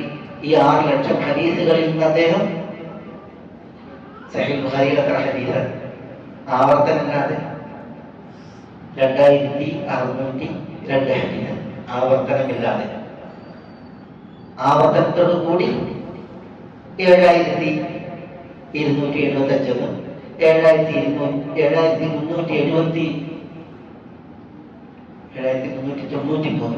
എന്നൊക്കെ അഭിപ്രായ വ്യത്യാസം. ചില ഇതിൽ പറഞ്ഞത് 9000, 9000 നിവേദനങ്ങൾ ഉണ്ട് എന്നാണ്. 9000 നിവേദനങ്ങൾ, 2602 നിവേദനങ്ങൾ എന്ന് പറയുമ്പോൾ ആലോചിച്ച് നോക്കിയാൽ ആളുകൾ വിചാരിക്കുന്നത് എങ്ങനെയാണ്? സഹീഹുൽ ബുഖാരിയിൽ ഹദീസുകൾ റസൂലുള്ളാഹി സ്വല്ലല്ലാഹു അലൈഹി വസല്ലം തങ്ങൾ പറഞ്ഞ മുസ്നദായ ഹദീസുകൾ, സനദുള്ള ഹദീസുകൾ, അതാണ് സഹീഹുകൾ എന്ന് വിധിക്കപ്പെട്ട നിവേദനങ്ങൾ. അതിന്റെ എണ്ണാണ് ആവർത്തനമില്ലാതെ എത്ര? 2602. ആവർത്തനത്തോടു കൂടിയാണ് 7275. എന്നാൽ സഹീഹുൽ ബുഖാരിയിൽ ഹദീസുകളില്ലാത്ത നിവേദനങ്ങളുണ്ട്. സഹാബികൾ പറഞ്ഞ വാക്കുകളുണ്ട്, ചിലർ ഉദ്ധരിച്ച ചരിത്രങ്ങളുണ്ട്. അതേപോലെ തന്നെ ഹദീസിന്റെ നിദാന ശാസ്ത്രത്തിൽ ഷവാഹിദ്, മുതാബഅത്ത് എന്നൊക്കെ തുടങ്ങി നിവേദനങ്ങൾ അങ്ങനെയുള്ളതൊക്കെ ഉണ്ട്. അതൊക്കെ പാടെ കൂട്ടിയിട്ടാണ് അദ്ദേഹം ചിലര് 9000 എന്ന് പറയുന്നത്. ചിലര് ആവർത്തിച്ചു വന്ന ഹദീസുകളെ കൂട്ടിയിട്ടാണെങ്കിൽ 7000 ചില്ലാനം എന്ന് പറയുന്നത്. ആവർത്തനങ്ങൾ ഒഴിവാക്കിയിട്ട് സനദൊത്ത ഹദീസുകൾ, അതാണ് 2602 എന്ന് പറയുന്ന ഹദീസ്. ഈ 2602 അതാണ് എല്ലാം സഹീഹ് എന്ന് സഹീഹുൽ ഏറ്റവും സഹീഹായ ഹദീസുകൾ നിർദ്ദേശിക്കപ്പെട്ട ഹദീസുകൾ. ഇമാം ബുഖാരി റഹ്മത്തുള്ളാഹി സഹീഹ് ക്രോഡീകരിച്ചു. അതേപോലെ തന്നെ തുടർന്ന് പിന്നീട് ഇമാം മുസ്ലിം വന്നു. ഇവരൊക്കെ ക്രോഡീകരണം നടത്തിയപ്പോൾ അവരുടെ ശ്രദ്ധ മുമ്പുള്ളവരുടെ ക്രോഡീകരണത്തെ പോലെയല്ല. പിന്നെ മുമ്പുള്ളവർ ഹദീസുകൾ ക്രോഡീകരിക്കുക എന്നുള്ളതാണ്. എന്നാൽ പിന്നീട് ഉള്ള ക്രോഡീകരണത്തിൽ തങ്ങൾ ക്രോഡീകരിക്കുന്നത് സഹീഹായിരിക്കണം എല്ലാം എന്നുള്ള ആ ഒരു ഉദ്ദേശത്തിൽ മനസ്സിലായി അതിന്റെ ക്രോഡീകരണം ഉണ്ടായി എന്നുള്ളതാണ്. ഹദീസ് ക്രോഡീകരണം വലിയ ഒരു വിഷയവും ചരിത്രവുമാണ്. ഹദീസുകളിൽ ഇപ്പോൾ നമ്മൾ സഹീഹുകളെ കുറിച്ച് പറഞ്ഞു. ഹദീസുകളിൽ ജാമിയകളുണ്ട്, അതേപോലെ തന്നെ ഹദീസുകളിൽ മുസ്തദറക്കാത്തുകളുണ്ട്, അതേപോലെ ഹദീസുകളിൽ മുസ്തഖറജാത്തുകളുണ്ട്, മസാനീദുകളുണ്ട്. ഇങ്ങനെ പല വകുപ്പുകളിൽ ഹദീസുകളുടെ ക്രോഡീകരണം അതൊക്കെ ഒരു വലിയ വിഷയവും ചരിത്രവുമാണ്. ഞാനിവിടെ അതിങ്ങനെ പറഞ്ഞു പോവുകയാണെന്നുണ്ടെങ്കിൽ അത് ഒരു വലിയ നീണ്ട വിഷയമാവും. പക്ഷെ നമുക്കുണ്ടാകേണ്ട ഒരു അത് നമ്മുടെ സച്ചരിതരായ മുൻഗാമികളെ മാതൃകയായിരിക്കും നമ്മൾ ഈ ഹദീസുകളോട് പെരുമാറേണ്ടത്, അതിനോട് സമീപിക്കേണ്ടത് എന്നുള്ളതാണ്. ഹദീസിന്റെ വിഷയത്തിൽ തങ്ങളുടെ സകലതും സമർപ്പിച്ച് ഈ മാർഗേണ കഠിനാധ്വാനം നടത്തി തങ്ങളുടെ തിരുഹദീകളെ ക്രോഡീകരിച്ച ഈ സച്ചരിതരെ അനുഗമിച്ചും അനുധാവനം ചെയ്ത പല ആളുകളും ഈ ഹദീസുകളെ കുറിച്ച് പറയുന്നതും ഹദീസുകളോട് പെരുമാറുന്നതും പലരും ഈ ഓറിയന്റലിസ്റ്റുകൾ എന്ന് പറഞ്ഞാൽ ഇസ്ലാമിന്റെ ശത്രുക്കളാണ്. പലപ്പോഴും അവർ ഇസ്ലാമിന്റെ മേൽമുമ്പായിട്ട് വരും, എന്നിട്ട് അവർ ചെയ്യും, അവർ ഇസ്ലാമിന്റെ ആളുകളാണെന്ന നിലയ്ക്ക് ചെയ്യും, അവർ ചമയുകയും എന്നിട്ട് അവർ അവരുടെ വിഷൻ അത് മുസ്ലിമീങ്ങൾക്കിടയിൽ കലക്കുകയും ചെയ്യും. പലരും ഈ ഓറിയന്റലിസ്റ്റുകളുടെ മേശപ്പുറത്തിരുന്നാണ് ഇസ്ലാമിക അധ്യാപനങ്ങൾ പഠിക്കുകയും അതേപോലെ തന്നെ ഹദീസുകളെ സ്വീകരിക്കുകയും ചെയ്യുന്ന അവസ്ഥ ഉണ്ടായിട്ടുള്ളത്. അതുകൊണ്ടാണ് ഹദീസുകൾ കേൾക്കുമ്പോൾ ഹദീസുകൾക്ക് നേരെ കൊഞ്ഞനം നിൽക്കുന്ന അവസ്ഥ ഈ മുസ്ലിം നാമധാരികൾ, പണ്ഡിത വേഷധാരികളിൽ ഇന്ന് നോക്കി നിങ്ങൾ സഹീഹ് ബുഖാരിയുടെ ഹദീസിനെ കുറിച്ച് നമ്മൾ പറഞ്ഞു. അതൊരു രാത്രിയുടെ പ്രവൃത്തിയല്ല, ഏതാനും ദിവസങ്ങളുടെ വർഷം കൊണ്ടല്ല, 16 വർഷത്തെ അധ്വാനം, അതും 6 ലക്ഷം ഹദീസുകളിൽ തികഞ്ഞ പഠനം നടത്തി ഇമാം ബുഖാരി റഹ്മത്തുള്ളാഹി അലൈഹിയുടെ ക്രോഡീകരണം. ഇന്ന് അത് എത്ര നിസ്സാരവൽക്കരിച്ചാണ് പലരും അവതരിപ്പിക്കുന്നത്. സഹീഹ് ബുഖാരിയെ തൊണ്ടുകറിയാൻ പല ആളുകൾക്ക് എന്ത് എളുപ്പം. പക്ഷേ ഈ ആൽമരം കൊടുക്കുന്ന അണ്ണാന്മാർ പറയും. അതേപോലെയാണ് ഇത്തരം മഹത്തുക്കൾക്ക് നേരെ ഈ വിഫല ശ്രമം നടത്തുന്ന ആളുകളുടെ അവസ്ഥ. ഇന്ന് ബുഖാരിയെ പോലുള്ളതായ പണ്ഡിതന്മാർ നോക്കി നിങ്ങൾ എത്ര അനുഗ്രഹീതാണ്.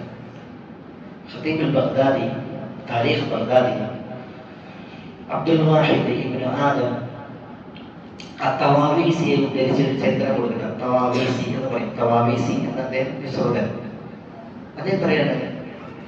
ഹിജറയുടെ 256 ഇമാം ബുഖാരി വഫാത്താകുന്നത് ഒരു പെരുന്നാൾ രാവിലാണ്. ചെറിയ പെരുന്നാൾ രാവിലെ, റമദാൻ മാസം കഴിഞ്ഞ് പെരുന്നാൾ ഈദ് പ്രഖ്യാപിച്ച് ആ രാവിലാണ് അദ്ദേഹം മരിക്കുന്നത്. അപ്പൊ ഈ തവാവീസി പറയാണ്, അദ്ദേഹം ഒരു സ്വപ്നം കണ്ടത്. ആ സ്വപ്നത്തിൽ അദ്ദേഹം പറയുന്നത്, ഞാൻ ഇങ്ങനെ നടക്കുമ്പോൾ റസൂലുള്ളാഹി സ്വല്ലല്ലാഹു അലൈഹി വസല്ലം സഹാബത്തും കുറച്ചു പേർ പ്രതീക്ഷിച്ച് നിൽക്കുന്നു. അപ്പൊ ഞാൻ സലാം പറഞ്ഞു, സലാം അടക്കി. ഞാൻ ചോദിച്ചു, റസൂൽ എന്താണ് നിങ്ങൾ നിൽക്കുന്നത് എന്ന് ചോദിച്ചപ്പോൾ റസൂൽ പറഞ്ഞു, മുഹമ്മദ് ബിൻ ഇസ്മായിൽ, ഞാൻ മുഹമ്മദ് ബിൻ ഇസ്മായിലിനെ പ്രതീക്ഷിച്ച് നിൽക്കുകയാണ് എന്ന് പറഞ്ഞു. ആ സമയം അവിടെ തീർന്നു. ഈ തവാവീസി പറയാണ്, പിന്നീടാണ് ദിവസങ്ങൾ കഴിഞ്ഞാണ് എനിക്ക് വിവരം കിട്ടുന്നത് ഇമാം ബുഖാരി മരണപ്പെട്ടിരിക്കുന്നു. എപ്പോ?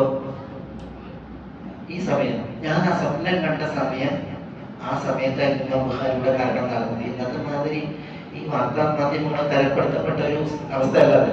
അതുകൊണ്ടാണ് ഇമാം ബുഖാരി മരിച്ചിട്ട് വീണ്ടും ദിവസങ്ങൾ കഴിഞ്ഞാണ് അദ്ദേഹം അറിയുന്നത്, തവാവീസി അറിയുന്നത് ഇമാം ബുഖാരിയുടെ മരണം. പക്ഷെ ഞാൻ ആ സ്വപ്നം കണ്ട സമയമായിരുന്നു മരണമാർക്കെത്തിയപ്പോൾ ഇമാം ബുഖാരിയുടെ മരണം എന്നാണ് അദ്ദേഹം ധരിക്കുന്നത്. ഖതീബുൽ ബഗ്ദാദി താരീഖ് ബഗ്ദാദിൽ അത് വിശദീകരിച്ച് എഴുതി.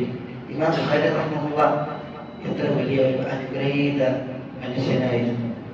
അദ്ദേഹത്തിന്റെ ചരിത്രങ്ങൾ പറഞ്ഞെങ്കിൽ നമ്മൾക്ക് അത് പിന്നെ അദ്ദേഹത്തിന്റെ മഹത്വം അത് എത്രമേലെന്ന് നമുക്ക് ആശ്ചര്യപ്പെട്ടു പോകും.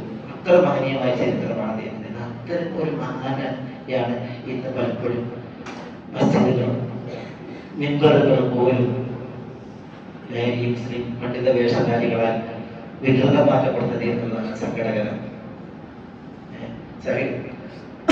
ചില ഹദീസുകളൊക്കെ ഉദ്ധരിച്ചിട്ട് പറയുന്നത് തീർത്തും എനിക്ക് എന്റെ അളവിൽ ഒരു അനുഭവം ഉണ്ടായിരുന്നു. ഒരാൾ സഹീഹ് ബുഖാരിയെ വിമർശിച്ചുകൊണ്ട് കടന്നു വരുന്നത്. അദ്ദേഹം ഇങ്ങനെ ഇമാം ബുഖാരിയെ ഒരു അരക്കാശിനില്ലാത്ത അവസ്ഥയിലാണ് ആളുകളുടെ ഇടയിൽ അവതരിപ്പിക്കുന്നത്. അപ്പൊ അദ്ദേഹത്തെ ഏതാണ്ട് വലിച്ചു കൊണ്ടത് പിന്നെ ഞാൻ എന്ത് ചെയ്തു, എന്താണ് നിങ്ങൾക്ക് പ്രശ്നം ചോദിച്ചപ്പോ അയാളുടെ പ്രശ്നം ഒരു സഹീഹ് ബുഖാരിയിലെ ഹദീസുകൾ ചിലതാണ്. അപ്പൊ നമ്മൾ ഒരു ഹദീസ് അതിൽ നമുക്ക് ചർച്ചയാക്കാൻ നമുക്ക് അദ്ദേഹത്തെ കൊണ്ടുവന്നു. അവൻ അദ്ദേഹം ഹദീസ് അബൂ ഹുറൈറ റളിയല്ലാഹു അൻഹു ഇമാം ബുഖാരി നിവേദനം ചെയ്യുന്ന പിന്നെ മലക്കുൽ മൗത്ത് മൂസ അലൈഹിസ്സലാത്തു വസ്സലാമിന്റെ അടുക്കൽ വന്ന സംഭവം ഉണ്ടല്ലോ. ജാ മലക്കുൽ മൗത്ത് ഇലാ മൂസ അലൈഹിസ്സലാത്തു വസ്സലാം ഫഖാല അജിബ് റബ്ബക ഫലതമ മൂസ മൂസ ഐന മലക്കുൽ മൗത്ത് ഫഫഖഅഹ എന്ന് പറഞ്ഞു. ആ ഹദീസാണ്. അതായത് മൂസ അലൈഹിസ്സലാത്തു വസ്സലാമിയുടെ റൂഹിനെ പിടിക്കാൻ വേണ്ടി മലക്കുൽ മൗത്ത് വന്നപ്പോൾ മൂസ അലൈഹിസ്സലാത്തു വസ്സലാം മലക്കുൽ മൗത്തിനെ അടിച്ച ആ സംഭവം അതാണ് ഞാൻ പറയുന്നത്. അപ്പൊ ഞാൻ നിങ്ങളോട് പറഞ്ഞായിക്കോട്ടെ സംസാരിക്കാം. നിങ്ങൾ ആ ഹദീസ് ഒന്ന് വായിക്കുന്നത് നമുക്ക് വായിച്ചിട്ട് നമുക്ക് അർത്ഥം വെക്കാം. ആ അർത്ഥം വെച്ചിട്ടുണ്ടെങ്കിൽ പിന്നെ നിങ്ങൾക്ക് ഒരിക്കലും ഹദീസിലൊന്നും നിങ്ങളുടെ ബുദ്ധിക്ക് തൂങ്ങാത്തതും അഭിരുചിക്ക് ചേരാത്തതും അവിടെ കേവലം നിങ്ങൾ അർത്ഥം വെച്ചാൽ മാത്രം മതി എന്ന് പറഞ്ഞു. അപ്പൊ അയാൾ പോലെ എനിക്ക് അറബി അറിയില്ല, മുഖന്റെ അറബി അറിയില്ല. അങ്ങനെയുള്ള ആളാണ് ഇതിനെ തൊട്ടുകറിയാണെന്ന് അറിയുന്ന ആൾ. പല ആളുകളും പലപ്പോഴും അങ്ങനെയാണ്. പല ഈ വായാടികളായിട്ടുള്ള പ്രാസംഗികന്മാരും ഇമാം ബുഖാരിയെ വിമർശിക്കുന്നുവെങ്കിൽ അവരോട് നോക്കി നിങ്ങൾ ആ വിമർശിക്കുന്ന ഹദീസിനൊന്ന് വായിക്കാൻ പറയും. ആ ഹദീസിന്റെ വിശദീകരണം പ്രാമാണികം കൈകാര്യം ചെയ്ത വിഷയമാണ്. ആ കൈകാര്യം ചെയ്തതിനും വായിക്കാൻ പറയും. അവർക്ക് പലർക്കും അറിയില്ല. അതാണ് അവസ്ഥ. ആ നിവേദനത്തിന് എത്രയേ ഉള്ളൂ. മൂസ അലൈഹിസ്സലാത്തു വസ്സലാം അതെന്താ പ്രകൃതാണ്. മൂസ അലൈഹിസ്സലാത്തു വസ്സലാമിന്റെ പ്രകൃതം കടുത്ത ഒരു പ്രകൃതാണ്. അദ്ദേഹം ഒരു വ്യക്തിയെ പോലെ റസൂലുള്ളാഹി സ്വല്ലല്ലാഹു അലൈഹി വസല്ലം പറഞ്ഞു. എന്ന് പറഞ്ഞിട്ടുണ്ടെങ്കിൽ ഒരു അറേബ്യൻ പോലാണ്. അവരിൽ നല്ല ആചാരഭാവുക്കളാണ്, നല്ല കൊഴുത്ത തടിച്ച പ്രകൃതക്കാരൻ. മൂസ അലൈഹിസ്സലാത്തു വസ്സലാം അങ്ങനെയായിരുന്നു. അദ്ദേഹത്തിന് അല്പം ഒരു ഈറൊക്കെ പെട്ടെന്ന് പ്രകടന അവസ്ഥയിൽ. അതുകൊണ്ടാണ് പിന്നെ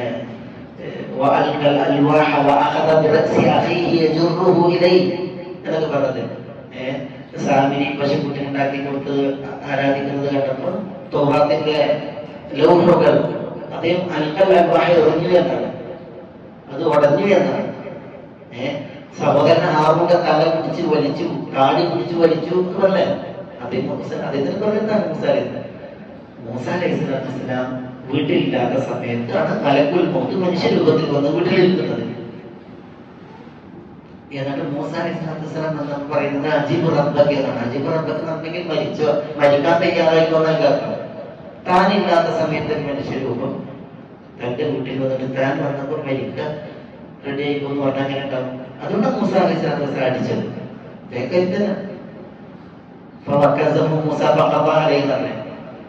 ഇസ്രായേലിനെ മൂസ ഇടിച്ചു, അയാൾ മരിച്ചത്. അങ്ങനെ മൂസ അലൈഹിസ്സലാത്തു വസ്സലാമിയുടെ പെരുമാറ്റത്തിന്റെ പ്രത്യേകത അതുകൊണ്ടാണ് അടിച്ചു. അതുകൊണ്ടാണ് കണ്ണു തുറച്ചു. കാരണം അത് മലക്കിന്റെ രൂപത്തിലല്ല, മനുഷ്യരൂപത്തിലാണ്. ആരോ ഈ വ്യക്തിയുള്ളത് മലക്കിൽ മനുഷ്യരൂപത്തിലാണ്, അല്ലാതെ മലക്കിന്റെ രൂപത്തിലല്ല. അതുകൊണ്ടാണ് മനുഷ്യരുടെ പ്രകൃതി പ്രത്യേകത അദ്ദേഹത്തിനുണ്ടായിരുന്നു. മലക്കുൽ മൗത്ത് അള്ളാഹുവോട് ചെന്നിട്ട് പറയുന്നുണ്ട്, പിന്നെ മരണം ഉദ്ദേശിക്കാത്ത ഒരു മനുഷ്യന്റെ അടുക്കലേക്കാണ് അള്ളാഹുവേ നീ എന്നെ പറഞ്ഞയച്ചെന്ന് ചോദിക്കാൻ. അപ്പൊ പിന്നെ ആ വിഷയം അപ്പൊ വീണ്ടും മലക്കിനെ പറഞ്ഞയക്കുകയാണ് മൂസായുടെ അടുക്കിലേക്ക്. മലക്കാണെന്ന് അറിയിച്ചിട്ട് അള്ളാഹു സുബ്ഹാനഹു വ തആല പറഞ്ഞു, താങ്കൾ ഹയാത്താണ് ഉദ്ദേശിക്കുന്നതെങ്കിൽ, ജീവിതമാണ് ഉദ്ദേശിക്കുന്നതെങ്കിൽ കാലാമത്തിനി സൗദി അല്ലെങ്കിൽ ബക്കറത്തിൽ പലക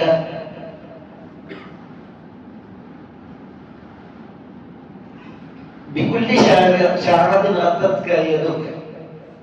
ഹയാത്ത് സന എന്ന് പറഞ്ഞു. ജീവിതമാണ് അല്ലെങ്കിൽ ഒരു കാളയുടെ അല്ലെങ്കിൽ പശുവിന്റെ മേത്ത് കൈവെക്കാൻ പറഞ്ഞു. എന്നാൽ താങ്കളുടെ കൈ മൂടിയ രോമങ്ങളുണ്ടല്ലോ, ഓരോ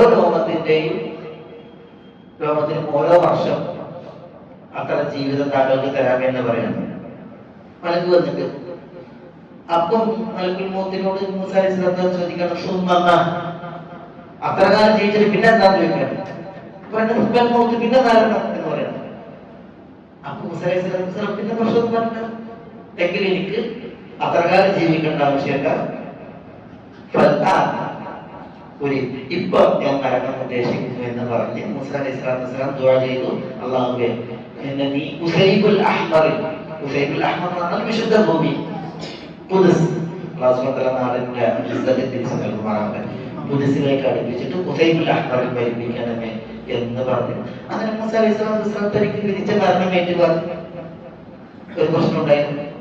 പക്ഷെ മലക്കുൽ മൗത്തിന്റെ കണ്ണടിച്ചു എന്നുള്ള വിഷയമുണ്ട്. അതിങ്ങനെ പറഞ്ഞിട്ട് അത് നമുക്ക് ബുദ്ധിക്കൊക്കില്ല, അത് ശരിയല്ല എന്ന് പറഞ്ഞാണ് ചില ആളുകൾ എത്തിക്കുന്നത് ഈ എതിർപ്പാണ്. ഇതേപോലെയാണ് ഓരോ നിവേദനങ്ങളുടെയും അവസ്ഥ.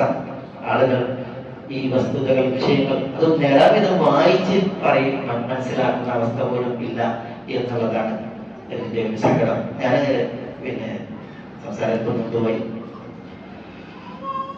ഒരു ഇവിടെ പറഞ്ഞതുപോലെ ഇതൊരു നീണ്ട നടന്നൊരു വിഷയമാണ്. പക്ഷെ എന്നാലും ഞാൻ അതിൽ ചില ധാരണകൾ, ഇതിന്റെ ഒരു വിഷയത്തിന്റെ പ്രാധാന്യവും അതേപോലെ തന്നെ ഈ ഹദീസിന്റെ വിഷയത്തിലെ ചില ചരിത്രങ്ങളും നിങ്ങളുടെ ശ്രദ്ധയിലെത്തിക്കണമെന്നാണ് ഉദ്ദേശിച്ചത്.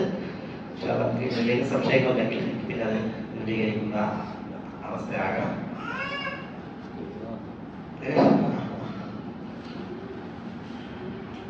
ജസാക്കുമുല്ലാഹു ഖൈറൻ വബറക ഫീക്കും.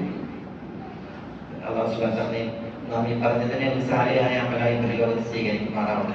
അല്ലാഹു സുബ്ഹാനഹു വ തആല നമ്മുടെ മനസ്സിന്റെ നല്ല മുറാദുകൾ നമുക്ക് നേടിത്തരുമാറാവട്ടെ. ഈ ദീനിൽ അല്ലാഹു നമുക്ക് എല്ലാവർക്കും ഫിഖ് പ്രദാനം ചെയ്യുമാറാവട്ടെ. അല്ലാഹു സുബ്ഹാനഹു വ തആല വിശ്വാസികളായി ജീവിച്ച് സത്യവിശ്വാസികളായി മരിച്ച് സത്യവിശ്വാസികൾക്കൊപ്പം മധ്യനാളിൽ ഉയർത്തെഴുന്നേൽക്കാൻ നമ്മളെല്ലാവരെയും അനുഗ്രഹിക്കുമാറാവട്ടെ. അല്ലാഹു സുബ്ഹാനഹു വ തആല നമ്മളോട് ദുആക്ക് വസിയത്ത് ചെയ്തിട്ട് നല്ല ഉദ്ദേശങ്ങൾ നമുക്ക് നിറവേറ്റി കൊടുക്കുമാറാവട്ടെ. രോഗം കൊണ്ട് വെറുതെ ശിവ നൽകുമാറാവട്ടെ. നമ്മളുമായി ഈ വേദിയിൽ കൂടിയിരിക്കേണ്ട പലരും, ഈ ആദർശത്തെ നമ്മളെ സ്നേഹിക്കുന്നവർ പലരും മരണം തിരിച്ച് പരലോകയാത്രയിലാണ്. അല്ലാഹു സുബ്ഹാനഹു വ തആല അവരുടെ പരലോകയാത്ര അല്ലാഹു പ്രീതിപ്പെടുന്ന യാത്രയാക്കി അനുഗ്രഹിക്കുമാറാവട്ടെ. അല്ലാഹു സുബ്ഹാനഹു വ തആല മഗ്ഫിറത്തും മർഹമത്തും ആ ഖബറുകളിൽ അല്ലാഹു സുബ്ഹാനഹു വ തആല അവതരിപ്പിക്കുമാറാവട്ടെ. ഈ ദുനിയാവിൽ നമ്മുടെ വേദികളിൽ അവരെയും നമ്മളെയും ഒക്കെ ഒരുമിച്ച് കൂട്ടിയിരുന്നത് പോലെ സ്വർഗത്തിലും അവരോടൊത്ത് കൂടാൻ അല്ലാഹു അവരെയും നമ്മളെയും ഒക്കെ അനുഗ്രഹിക്കുമാറാവട്ടെ. اللهم اغفر للمؤمنين والمؤمنات والمسلمين والمسلمات الأحياء منهم والأموات إنك مجيب الدعوات يا قاضي الحاجات. اللهم أعز الإسلام والمسلمين وأذل الشرك والمشركين ودمر أعداءك أعداء الملة والدين. اللهم صل وسلم وبارك وأنعم على عبدك ونبيك ورسولك محمد وآله وصحبه أجمعين. السلام عليكم ورحمة الله.